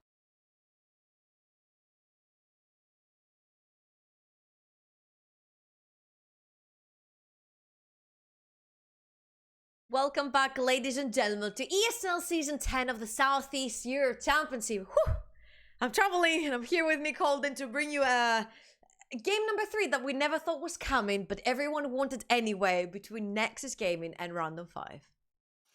Yeah, and I mean, from Nexus gaming side of things, you thought they were out, they clawed their way back in, and then you thought they were out again as soon as Random5 had an opportunity. But guess what? Nexus Gaming, they're not that team that gives up that quickly, and it's great to see them right here in game number 3 once again, ready to kick things off. And it does look like we're immediately going to that pick and ban phase. I mean, they were really quick to punish a very questionable play by Hop Hop and LMZ. We talked over and over again how when LMZ dies early into the fight or can't be in the fight, it's a fight to not be won. Because LMZ played a little bit of a distraction, let's say, for the players. So he was pulling 2 to 3 members to try and kill him, follow him around the map, chase him around the map, try to kill LMZ was the subject for Nexus, while Random5 was picking up fights elsewhere, and LMZ somehow miraculously was ending up with a kill in his hands. So numbers advantage was going back to the hands of Nexus. Now, Nexus, yes, sorry. I'm losing my words after this last game. Alright, so pretty much same picks, same bans, sorry, right here from both sides, with Diana added to the first pool of bans this time. And blue side pick coming in from Nexus. Alright, so Nexus Gaming, we've seen a couple of things from them that have been relatively interesting so far. I mean, that pickup of Shadow going with the Aatrox laning phase didn't look like anything was coming off of it. However, in the team fights is where he really excelled. Now, Nexus Gaming, will they answer that question from Random5 of what is going to take place right here? We do apologize on the top side, ladies and gentlemen. Random5 Gaming is actually on the left-hand side, and Nexus Gaming is on the right-hand side. So, for Nexus, with Shadow, do we go safe pick Gangplank and rest on our laurels? Or are we going to be going with a different option? It does look like they're going to go for that combination of the Yasuo Gragas, and that's actually something I'm so glad that they picked up on immediately. Yep. Rao's Yasuo has been banned over and over again, and when they found themselves on blue side, they had to ban it so it doesn't slip in the hands of LMZ either. Now, something I was scratching my head right here, I'm like, okay, Xayah banned, Nexus are definitely gonna go for the Kai'Sa, it's been working out for them, sure it didn't work for them, Random5, sorry, gonna go for the Kai'Sa. It sure didn't work for them in the previous game, but all in all, Wild Rabbit has had pretty good performances on the champion. Now I'm thinking here, is this going to be a Kantos Whiting Yasuo Gragas, which could potentially be the case, but I'm more leaning towards a Cop and Down Rao duo because we've been asking for that power duo the entire best of 3 series, and you asked the question for Shadow, it has been replied, he's going yet with another global champion. Is going to lock in Shen, as Hop Hop is going to lock in himself the Elise this time. Alright, so, I mean, from the side of things, when it comes down to playing up against this Shen, Pantheon has been banned out, but it does look like we're going to be able to see the good old return of GP going into Shadow's back pocket. On the other side of things, Very strategic. Yeah, very strategic. But this time I think the playmaking does not need to be made by Shadow for obvious reasons. We've got the main point of focus. Vrao and Cop and Down. They need to work as a unit here because there's no sweeter combination than Gragas and Yasuo in terms of being able to get plays made. However, now when it comes down to selection left available, we haven't seen an ADC being picked up yet. So the Xayah has been removed from the field of play. The Kai'Sa has been removed. Now the Draven gets removed. I mean, what options are going to be left over here for Nexus Gaming towards the bot side? I think you can definitely go for the Caitlyn Morgana. I was about to say it's a pretty solid pick against anything that Random5 will choose to throw your way. But the Nautilus is still up and available, and I would pick it first right here if I was Nexus instead of giving it over to Random5, because then it provides yet another knockup for your Yasuo to get into this fight, unless they want to go for the Braum Lucian. Lucian or Tristana. It seems like they're going to go with the potential of Tristana to be able to play for those objectives around the field. Able to get those plates down. On the opposite side of things, they've still got decisions to be made. I mean, Shen more than likely, I think, will go towards the top lane. Yeah. But we've seen Shen support. It's probably support, yeah. So that might be an option as well, as the last pick, Turanaga, gets to make the decision of who is heading into the mid lane. I think that's what Nexus was trying to bait out here, to see if this Shen is gonna end up down the bot lane, like you said, or if it's indeed in the top. And remember, that Cho'Gath, they locked in the Shen with the possibility of the flex towards the top side, but because Shadow locks in the Gangplank again, which they were expecting him to do so, they are locking in a composition towards the top side that beat him in the first game. They're locking in the Syndra Cho'Gath from game number 1 that came out victorious. I'm not too sure if it was off of the back completely of those two characters though in that game, so their composition here is quite interesting. I mean, Random5 at the moment, from their side of things, they've got a decent lineup here. They've got a lot of damage output when it comes down to pure AP. They're gonna rely quite heavily here, however, on Wild Rabbit to make sure that he can scale and get those kills. And that's more than likely why that Shen is going to be able to come in and support. However, we've seen the aggressive side from Whiten and Kanthos. Will they be able to get those shots off? And remember, yes, those auto attacks might not necessarily proc, but should that that mine get put on top of Wild Rabbit and those auto attacks come in, that might still be able to contain some kind of damage, so it's not completely all negated there from Toranaga. Yeah, and the thing here is that you want to be playing onto a champion where you can actually dodge that field of dodge from the Shen, dodging the dodge basically from the Shen field right there. And with the jump of Tristana, you can actually reposition yourself around it, so you don't have to deal with all these misses, and you can start putting in the DPS. Now, of course, here comes the question again, all right? We have been criticizing Shadow over and over and over again. Sure, he had a fantastic game onto the Aatrox. He didn't fall that far behind playing against the counter. He picked it himself against a counter, actually. Now he's playing back onto his Gangplank. We know he's going to be playing very passive into the early game, trying to scale towards that late, and definitely all the action is going to be taken down to the bot half side of the map. But remember that Shadow was actually a non-factor in the first game. So even though he was not necessarily the reason Nexus lost that first game, there was nothing he could also do because Lubens was everywhere when he was so huge with that Cho'Gath. So should he come back into play, maybe it's something that will potentially be a problem for Nexus for the game to come. Now though, my eyes fall onto LMZ and his movement around the mid lane. We have seen him overextending a few times. It was the reason for me that we're going into game 3. That overextension from LMZ and Hop into the previous game into the bot side quadrant of the map from Copendown at the end of the game. So LMZ has to play extremely cautious. You see that Rao has gone with the cleanse to potentially try and get out of sneaky attacks and cocoons from Hop and scatter the wicks from LMZ, and all eyes on Copendown and Hop, because whichever lane they go to, it smells like death to me. All right, so LMZ and Hop, how are they going to be able to connect their damage to one another? At the moment, Rao, maybe wisely so, going with that cleanse. He understands what kind of lockdown potential the opposition has, whether that is going to be a Cho'Gath being able to land that rupture, or from the bottom side of things, Turanaga going in with that Shen taunt. The cleanse is going to offer Vrao a little bit more mobility across the board. So when we take a look across the field of play, it is going to be Gragas sitting on the red side of things, whereas Elise starting with blue, that means all roads leading towards that bottom lane. And also you see the respect from the bot lane of Random5.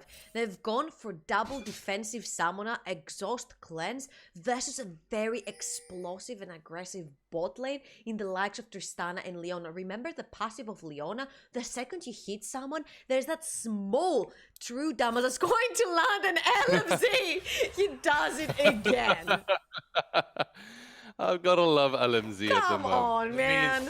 Every single time his opposition wants to start a buff, they go, no, you're not going to be able to do that. Oh, the walk of As shame. Red.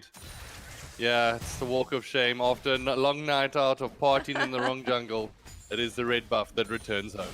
And remind me to do that too in my solo queue, and Nick, when I'm playing. The taunt is gonna land. It does look like Turnug is going to go into that one, so trade going in favor of Random5 in the bottom side of things. Whereas finally, it does look like Down is going to turn his attention towards that red buff any second now. He's like, nah, he's not in his... not going anywhere near it yet. I'll take first my raids, then I'll take my golems, then I'll take whatever else is left. And I'm not touching this red buff until I know LMZ is back in base. So we'll be able to play for that shortly. However, on the top side of things, Shadow's been having a tough time up against Lubens, who's not giving him a second to breathe, as the Rapture's unfortunately going to miss out for him. In the mid lane, however, it is LMZ going for decent trades. So far, so good, as neither one of these teams necessarily get an advantage. If anything, from the side of Mr. LMZ himself, why don't we just call him Buff Controller whenever he's on Syndra? To be honest, I can't believe how Down is keeping his cool right now. He's like, come on, man. He's done this in 2 games. Fine. The first one was an invade. We deserved that because we tried to pull the cheeky play. This time it's his own red buff. LMZ is playing with his feelings, and Down is going to have to try and find a way around. This is why he's going first raids, then golems. He's trying to mess a little bit around, probably with the ward that is right there. He could potentially completely skip the red buff, go towards his bot side of the jungle, clear that first, and then return, just so Random5 don't have the timer on that one. And you see here that Random5 have not come to play. They understand the mistake they did in the previous game, and they're going in hard this time. LMZ going for the reset on the red buff. Then you see everyone pushing in. Even Lubens is pushing for the kill at this point. So you can see that they have understood what happened in the previous game, and they definitely don't want it repeating itself. I just feel bad for Down, man. I mean, every single time he's been on the back foot in the jungle, and one, like you mentioned, the first time was the fault of themselves. I mean, they went for the cheeky invade. Then the second time around, he lost the buff to his opposition. And then now the third time around, he loses the red. It's unfortunately sad for him to be able to see.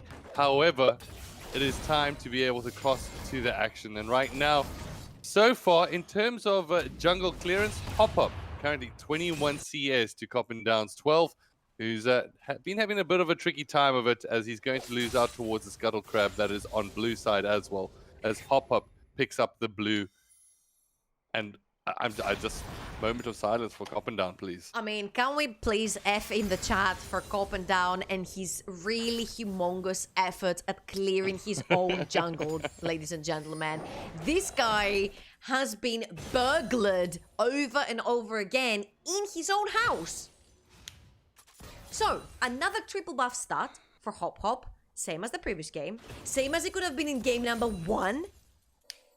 The name of the game is trying to get Down as split from Rao as possible, keeping him busy, trying to lose all that XP and gold he's already losing by his camps not being there.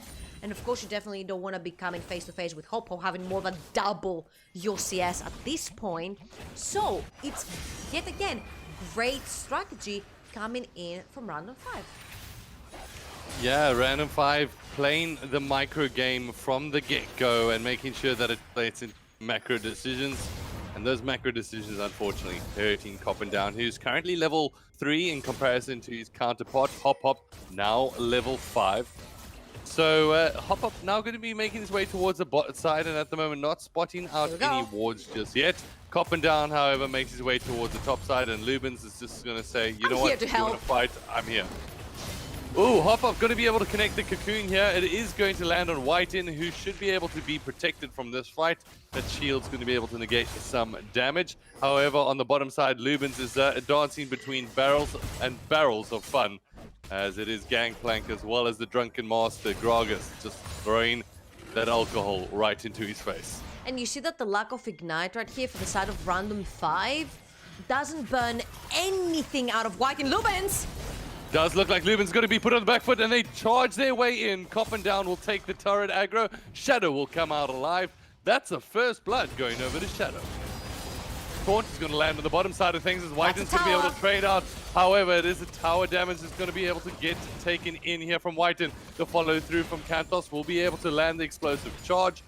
And that's going to pop up, but not too much health being taken from either side. That's a little bit too dangerous if you ask me, especially knowing that your jungler is playing on the completely opposite side of the map, and that's something we never expected to happen. Shadow getting first blood, getting the help of Coppin Down, and shutting down Lubens, because if we remember back and look back to the first game, it was Lubens kind of shutting down Shadow on his own because of all the sustain you mentioned in game number 1 from the Cho'Gath coming in, and because you can't do nothing but get poked when you're going in for all that CS, you can't really withstand staying even with the Cho'Gath in this lane. And I mean, Shadow, he's got to feel good right now, right? I mean, the fact that he's got a first blood available to him, he's sustaining through the lane, he's doing everything that he needs to ensure that he's playing his role correctly. He's going to be able to build up. And at the moment from Vrao, he hasn't been able to make that connection just yet with Coppin Down, who should be heading towards level 6 relatively soon. However, on the top side of things, some question mark pings will get What is he still doing there? From Nexus Gaming. As, yeah, Hop-Up is spending way too much time dancing around with Shadow. Yeah, and it feels like they're a little bit on the back foot right now. They're like, wait, they came up top, gave a kill to Shadow? How is that making any sense? He should be playing against mid lane. He should be playing against LMZ. You know, you definitely want to play towards the bot side of your map and not Shadow, but freeing him from all that pressure, giving him that early scene definitely relieves your top laner for having to play against that Cho'Gath all on his own. Look at this now, as it is going to be Coppin Down that has rotated towards the bot side. However, no engagement going to get called in here from Random5 just yet, as the jungle and mid laner from Nexus Gaming will rotate back towards trying to get themselves leveled up. Still, Coppin Down, very crucial, waiting for that level 6, as he still hasn't reached that. Yeah, and remember, that level 6 is going to be very crucial. Whoa. Shadow picks up the kill up against Lubin solo. 1v1, Mano coming out on top. Whoa, and it feels like it just worked. That first blood they just gave Shadow, back to us, Nick. That first blood that they just gave Shadow, it literally just worked, Nick. And he actually solo kills Lubens in the top lane. Remember, that's exactly what happened against Paquita. Paquita was going at him with the Tristana over and over again. Then he turns around and deletes him. Oh. Raul will face an attack, but the follow-throughs here from Coppin Down. They do pick up the kill here as Hop-Up gets knocked down. The follow-through comes in on Lubens. However, it is now time for Shen to be able to join the fight. The shield as well as the follow-through. Coppin Down trying to get out with his life, but it's not going to be enough as a double kill gets handed over to LMZ. Ooh, and as you thought things could not get any worse for you, here comes LMZ together with Hop-Up. That was the duo that we were expecting to not play around mid lane, because Coppin Down, Yasuo, Gragas, you know, that's a really deadly duo right there.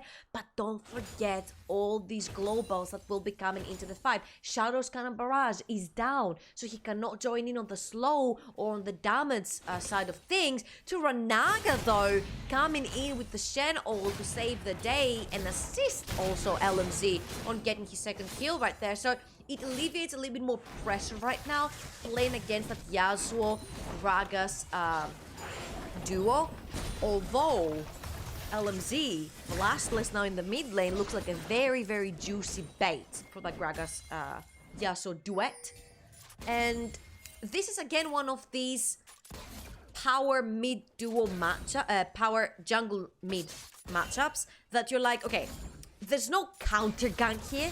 Whoever gets the lockdown first just dies. All right, I'm seeing this rotation now coming in from Kanthos as well as Whiten. The follow through in towards the mid lane as Rao should be able to jump down. The cannon barrage comes in with some quick damage. And just like that, it's now Nexus Gaming that shove their way down the throat towards that mid lane. And guess what? On the 10-minute mark, it is immediately copping down, making that call towards the Rift Herald, which I believe, if you have to make a decision between Drake and Rift Herald right now, they're making the correct one, as the Rift Herald will be playing into a huge gold bonus if they shift that now in towards the top lane. Clutch Gaming, is that you? A 10-minute mark, Shelly going down? That's a Clutch special that Nexus is doing right now. And you gotta feed all this money into the player that's been doing great so far. And that definitely is Shadow into the top lane. The guy who's been criticized the most for a second game in a row, doing fantastic. The Gangplank, me, you, especially me, I've criticized it. I'm like, he's not playing very well into the early game to reach that late game and be the beast. Here, he's shown us that all he needs is just a little bit of love from his jungler Nick, and then he can be the beast that no one wanted, but everyone deserves. Well, from his side of things, that Gangplank is going to be very, very heavy in terms of a gold lead now, taking on this Cho'Gath. If you take a look at plates across the board, now that top tower, 4 plates have been removed, and ooh, that Gangplank has been devouring every single one of them. As Kanthos and Whiten move towards the mid lane, it means that LMZ is going to have a little bit of a trickier time laning up against this 2 matchup. However, on the opposite side of things, it is going to be Hop-Up joining, making sure that he's in close proximity to be able to join the fight. That being said, I don't think Hop-Hop as well as LMZ necessarily have the burst potential that Vrao and Copendown have when they jump into a fight with that ultimate from Vrao. I think they do, especially when they don't play against the Yasuo, so the wind wall is not there, and the potential to dodge the unleashed power from the Syndra. Kanthos can die very easily, especially when that ignite goes down from LMZ, because the heal is not going to be fully active on him if he presses that. And Hop-Up has a lot of execute power with his Q on Spider Form to execute actually Kanthos if he sits on very low HP. Now guess what? Shadow is doing it again. Consumes that tower up in the top lane. Shelly might have helped a little bit there, but it's Shadow the one that finishes it. And now he's actually sitting ahead in gold, ahead in CS, ahead in everything. The thing is now for Nexus Gaming, they've gotten their first tower. What is their next move? Are they going to keep Shadow on that top side? Are they going to keep him splitting and absorbing more pressure, allowing for more rotation for the rest of his team? Or are they going to actually force Shadow into a 2v1 lane and allow their ADC to be able to have a little bit more room? There's a couple of decisions left to be made.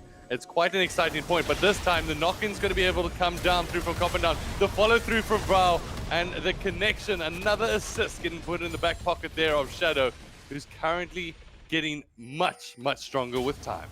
There is so much lockdown in the side of Nexus that you barely get any time to breathe. And same thing from the side of Random5. This is why I'm saying it's whoever gets the lockdown first, it's most likely to be a secured kill for the respective team. You saw that went from a body slam into a Leona ult, into Vrao's knockup ult, into Copendown's cascade, and there was just no movement happening from Hop-Up. He didn't even have time to flash away from that. Now, back to the point that you made about Shadow. I think you should just keep him wherever the Gangplank is, because right now he still has the advantage versus him. I might catch him off here. Oh, they're going to try and catch him off. He has been silenced. He will flash over the wall. It doesn't look like the follow-through damage is really going to be enough here from Syndra to be able to land, as she tries to connect, but it's not going to be good enough, as it is Random5 Gaming now rotating towards the bottom side with a little bit of priority. Yeah, just the sickest arm guard left there, and the last chapter is it's nothing too bursty. LMZ is making sure that he's keeping himself alive in this lane, especially since the Yasuo is 3-1. It's the Yasuo of nightmares that you never get in your team when you play solo queue. This is exactly what it is. So he's trying to start that seek his arm guard early into the game, trying to stay as safe as possible in lane, so he can be a beast later into the team fights, using Scatter the Weak, using his ultimate to potentially eliminate someone like Kantos or Copen down in one ult move.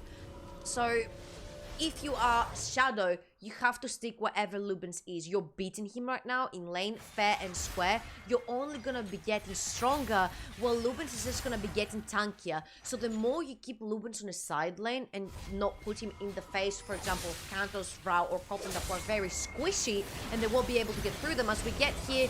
That's the first fight that happened in the mid lane, and you saw that whoever gets that CC first actually wins the fight. Now Nexus created for a little bit more, forgot that Toranaga has the global, and they both end up going down to the Syndra.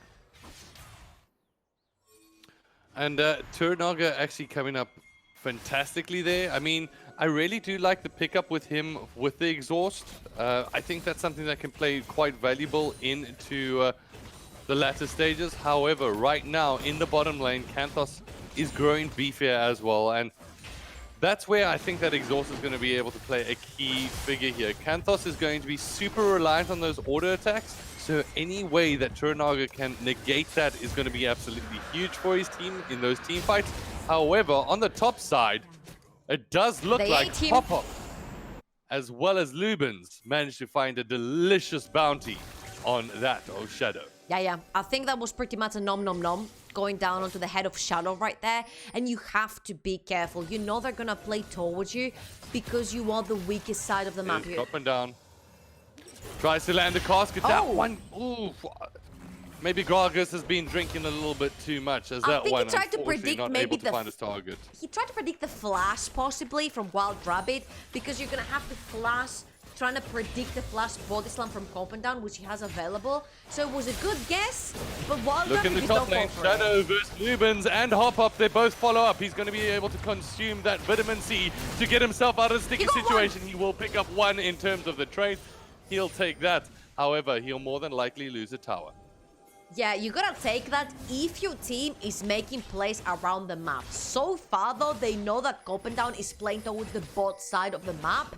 Now Vrau has started moving as well, and they still have not made anything happen on the map. So even though Shadow, yes, managed to trade 1-for-1 in that 2v1 dive against him, there's nothing happening on the other side of the map. Only now Nexus are going to secure the second tower of the game.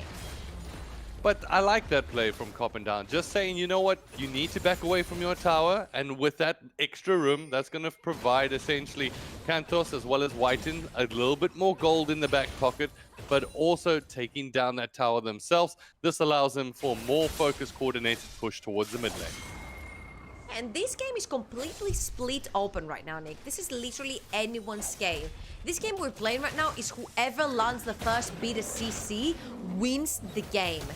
But I will give a big advantage to the side of Random5 because they have the big tanks as well. They'll have the Cho'Gath, they'll have the last stand coming in from the Shen. So if you can actually survive all the damage, that initial burst, let's say, coming out of Nexus and turn it back onto the face, you've got a chance. From my side, Nexus is sort of an all-in composition. Even the Tristana is going to be rocket jumping in together with the Gragas, Yasuo and Leona combo, as well as the Karen Baraz being called down from Shadow. And that's going to be the tricky point here, is can Nexus, when they pull the trigger, hit the targets that they need? We'll have to wait and see, but in around about 2 minutes and 20 seconds time, we will have the Infernal Drake up, and I think both teams are going to be wanting to make a play towards that. However, a lot of pings getting made towards Shadow right now, who finds himself in a little bit of a tricky spot. Uh-oh. A tricky spot is an understatement as he ends up losing his life. But at least Nexus are putting some pressure onto that mid lane tier 1. They do put on some pressure. They don't get it, unfortunately, which means that they're still down in terms of this team fight in numbers. Shadow will be back up in 20 seconds, but he doesn't have the TP available. But looks like the Predator will get used here. Scatter the Weak will send them running as Turanaga's charge of a taunt not going to be able to find his mark. The knock-up is going to be able to connect here as LMZ will be able to come out with a kill. He gets the shutdown there on Vrau. Now the follow-up, there's nobody nearby. Shadow's only going to come off with spawn, but he has no TP to be able to join the fight. Random5 come out on top, and it's a big fight going on over to R5. Yeah, and Lubens is filling up his belly yet again, this time with the Leona. I'm not sure why you want to try and pick a fight that's gonna be 100% 4v5. Lupins is up and available. Shadow is back into the realms of Shadow with the black and white screen. He has no cannon barrage whenever he comes to life. He has no TP to get back into the game, into the fight when he comes to life. So you literally opted into a 4v5 hoping that the cask plus Yasuo ult will be enough to kill LMZ, and this is where I'm falling back to my initial statement saying that there's a lot more survivability from the best when it comes to Random5. Now with the hourglass completed for LMZ, it's gonna be even harder to use that all in. Oh boy. Hourglass will get popped here, but it does look like the kill will get picked up as the casket eventually does explode. Now they make their way towards the mid lane. Will they be able to pick this one off? The wave clear from the Cho is absolutely massive. However, the Predator's going to be able to get popped here from, I believe, Coppin down, as so does the Cannon Barrage fall down. On the bot side, however, we've seen a big split come into play as Wild Rapid is making his way towards the bot side. It is going to be Hop Up that tries to chase him down, as it is Kantos that follows through. However, the Repel gets called out. Where is she going to land right now? Hop Up lands in a place between a rock and a hard place and finds himself getting taken out. An Infernal Drake is available, so is the red buff. A lot of plays going in favor there for Nexus. Yeah, what goes up must come down, and Hop goes down together with his hopes and dreams. 1 and 4, not his best performance, assuming he got a triple buff start right here and a double kill onto LMZ. You would be expecting that he would be better off into this game. That's not the case, and you will see that from the start we said, okay, there's a lot more survivability from Random 5, but if they catch you one by one, they will be taking you down. So we're going back into this fundamentals again of macro, where is that a Baron call? They starting the Baron here, and Nexus Gaming are none the wiser. They have no idea. They've got the Cho'Gath Devour available. They've got the Smite available, but guess what? Only now will Hop Up join the fight. This is it. They've got the Baron. Nexus had absolutely no idea what was happening. Coppin down, stopped in the mid lane tier 1 to try and farm that wave underneath the tower. Nobody checking Baron, but they have such a quick killing Baron composition that you should be thinking that after the 20th minute mark, you should potentially have it at the back of your mind. Wait a minute, these guys could potentially be maybe doing that. All right, so now from Nexus, this is such a back and forth game here today, Georgia. I mean, soon as you think one team has the advantage, the other counters right back. It is neither one of these teams willing to give an inch, and being able to make the plays at the crucial times has been so important. The only question that remains is who's going to be making a slip-up and who will be able to capitalize. Yeah, so far the slip-up is coming in from Nexus, to be fair. I mean, you have to be checking constantly these objectives, especially when there's a Cho'Gath. Oh boy. And here's Shadow. He decides to pick up a fight up against Leuven. Shadow, question marks all around. The rest of his team look to follow up. Raul's unable to connect with the fight. At the moment, it is LMZ that keeps it going. The Nom Nom Nom is going to connect as he devours yet another one. Whiten needs to run. Kantos gets left behind as a Cocoon connects, but it's Hop Up that needs to repel his way out. Kantos will somehow get his way out alive, but Nexus Gaming, oh no, no, no, no. Yeah, and Random5 came in decisive, and I'm gonna give the MVP to this team fight to Lubens. Coppin down got a 4-man casket right there, a 4-man knockup, which Rao was not able to follow up because Lubens used his silence at the very correct timing and stopped Rao dead in his tracks. Random5, they feel guilty for what they did in the previous game, and they look so much more decisive and driven in this one. Yeah, and I kind of have to ask us the question here. I mean, he started out so well. We've asked time and time again, Shadow, we've been critical of him. Coming out of lane looking like an absolute monster. But the reverse is happening. Instead of coming out being the monster that he is, he's made decisions that have found him on the back foot and caused his team to lose out in these team fights. I think it's because I spoke good of him. It feels like Cast the Curse. Whenever I'm criticizing him, oh boy. Not whenever again. I'm criticizing him, he ends up pulling out these sick kills, like against Pakicha on the Tristana gangplank sort of scenario. And then I'm like, oh, what is he doing? And then he comes up with a 1v1. I'm like, wow. And the casket gets thrown up against LMZ, but now the follow-up is going to be able to land as it's a rupture that lands onto the ground. And the rest of the team gets left running. Random5 Gaming right now are tearing down a hole, as it is the stun that connects. That's game. And that is pretty much it. That is game, set, and match. Going over to Random5 Gaming. Unfortunately, Nexus were the team that made the mistakes. And unfortunately, I hate to say it, I feel bad for saying it's Shadow, but he left out in a couple of important plays. What transpired is Random5 took the capitalize, as now Shadow joins the fight. The cannon barrage, the damage is coming out. Will they be able to clutch up on this one? They all turn their attention to that Nexus. Now the rest of the team's going to be able to join up. They're not going to have enough to clean up here, as it's just a couple more autos away as they stay in the game. But it is not over yet. Shadow cleans up the fight, Nick. You talked about Shadow. You criticized him and he comes back in to clean up the fight.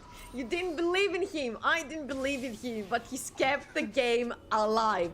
And remember, there's only 3,000 gold difference between these two teams. You saw what one almost ace can do. One ace can take the entirety of a team's base. And at this point, you're gonna have to be very careful. There is one TP only available for Random5, and that's in the hands of Lubens right now. So a backdoor could potentially be there, but I'm not sure if you want to be diving in there as a choker. It's definitely gonna have to be the next fight that will dictate which team will take it all.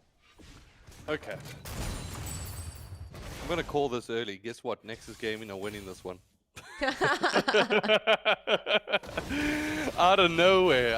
Let's see what's going to happen here. The close-off couldn't come in from Random5 Gaming, so will we see the comeback of a lifetime from this Nexus Gaming team? They've done it before. They've been 8k down, and this time they're not even. I mean, they're around about 2k on the back foot.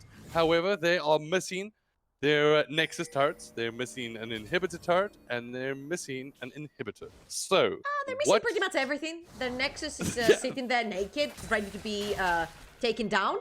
So you have to wait for your inhibitor to come back to life. Now the problem is, you might want to contest the Baron, because if that Baron goes down, that means super minions. But at least you have so many side towers that you can sit under a defend if Random5 wants to go that route and taking all 3 inhibitors and then attacking the Nexus, which I don't think would be the case, because you can push through with the Baroned up super minions in the mid lane and try to go straight up for the fight and straight up for the Nexus. Well, Baron is going to get called here. I don't even think Nexus Gaming are going to fight this one, as it does look like it will get started. They don't even, there's no need to contest. They know they can't fight a double smite. But the cannon barrage will now come in as a testing of the waters, essentially, to see if anybody is there that will get taken down. Unfortunately for them, nobody's going to be finding themselves too perturbed, as it is going to be the backs that get called out, as in the top side, it is Wild Rabbit and LNZ constantly pushing. Alright, this is going to be the game-changing fight. Can Random5 pull through and kill the Nexus? Remember, there's also the TP on Shen on his ultimate, and Lubens is right now pushing down the mid lane, and there is a Baroned up super minion pushing through with them. Alright, so this is the play that changes the game potentially here for Nexus Gaming. Do they have what it takes to be able to pick the right fight? On the other side of things, Random5, they're going to try shove this down the throats. Look how big that Cho'Gath is at the moment. As on the top side of things, they're going to keep the push going. So, We wait for Shadow defending his turret at the moment, trying to play this one conservatively. However, there's a couple of big beefy opposition. Turanaga and LBNZ, that's Lubens, trying to find their way in. The connection in terms of damage being put in here from Wild Rabbit, trying to make their way in. The turret, remember, there's nothing defending their Nexus. They don't even need to fight up against turrets. They just need a fight one-on-one. They need a pick here. Does Random5 to be able to seal the deal? They want to fight to get all the way into the finals. Which way will this go? Ooh, they're trying to sneak the way through that mid lane with the Baroned up minions. Now the inhibitor is gonna be respawning, and Nexus will have to make Here's the the last TP. stand right there. And get ready, because the fight is about to go down, ladies and gentlemen. You can almost feel it, as it is going to be Kantos trying to defend off this Here we wave. go. At the moment, Lubens tries to make his way in. The Rupture's not going to be able to connect. Shadow, however, takes some big damage. And will use the repel, the follow through. However, he's going to be able to pop the stopwatch on the bottom side of things. The silence is going to be able to land here up against Brawl. The charge is going to be able to come in from Kantos on the bottom side. It is going to be Shadow that gets picked out and knocked down, as Hop Hop is going to be able to follow out with some huge bursts. Kantos on the opposite side is going to be able to pop the stopwatch. However, he sees the rest of his team falling down. This one's going in favor of Random. As Kantos keeps the damage ticking, will it be enough? As the pop is going to be able to come through. No, it isn't. As Whiten and his ADC are all that remains here for this Nexus gaming team. Some health is what they're going to try get in terms of return. But the follow through, the scatter, the weak lands on both. And it's going to be the GA that won't even need to get popped here from Kantos, as he turns around, slaps him in the face, and Random5 like, "Oh, stop find it." themselves with the win. Hi, I'm Pringles. I'm Chips. Wait, are we doing this Mac versus PC thing? Guess so. Then I am the Mac of the chips. Cool. Then I'm the PC. Perfect for gaming. Easy to eat. No greasy hands. Wait, I'm into gaming too. You mean like into the keyboard crumbled? No. Or into the TeamSpeak rustling? No, I'm into that noob frag LOL thing. Well then, GG, my friend. What? Remember where it started. Your first experiences. The journey you traveled. The journey you love. Remember where it started. And imagine where it will go. Rise on.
And we are back to close down this lower bracket final with Random5 pulling through in the end. And I have to say, Nick, oh my... Lubens was coming in clutch with these silences every time the casket was thrown. First of all, Scatter the Weeks, stopping any type of body slam that Copendown was trying to use to get into these fights. And the silences dropping onto Vrao over and over again. And the cherry on top of the cake was the slap onto the Tristana at the end. It was like, get out of here, you're annoying. Just stop. We're just going to take the Nexus.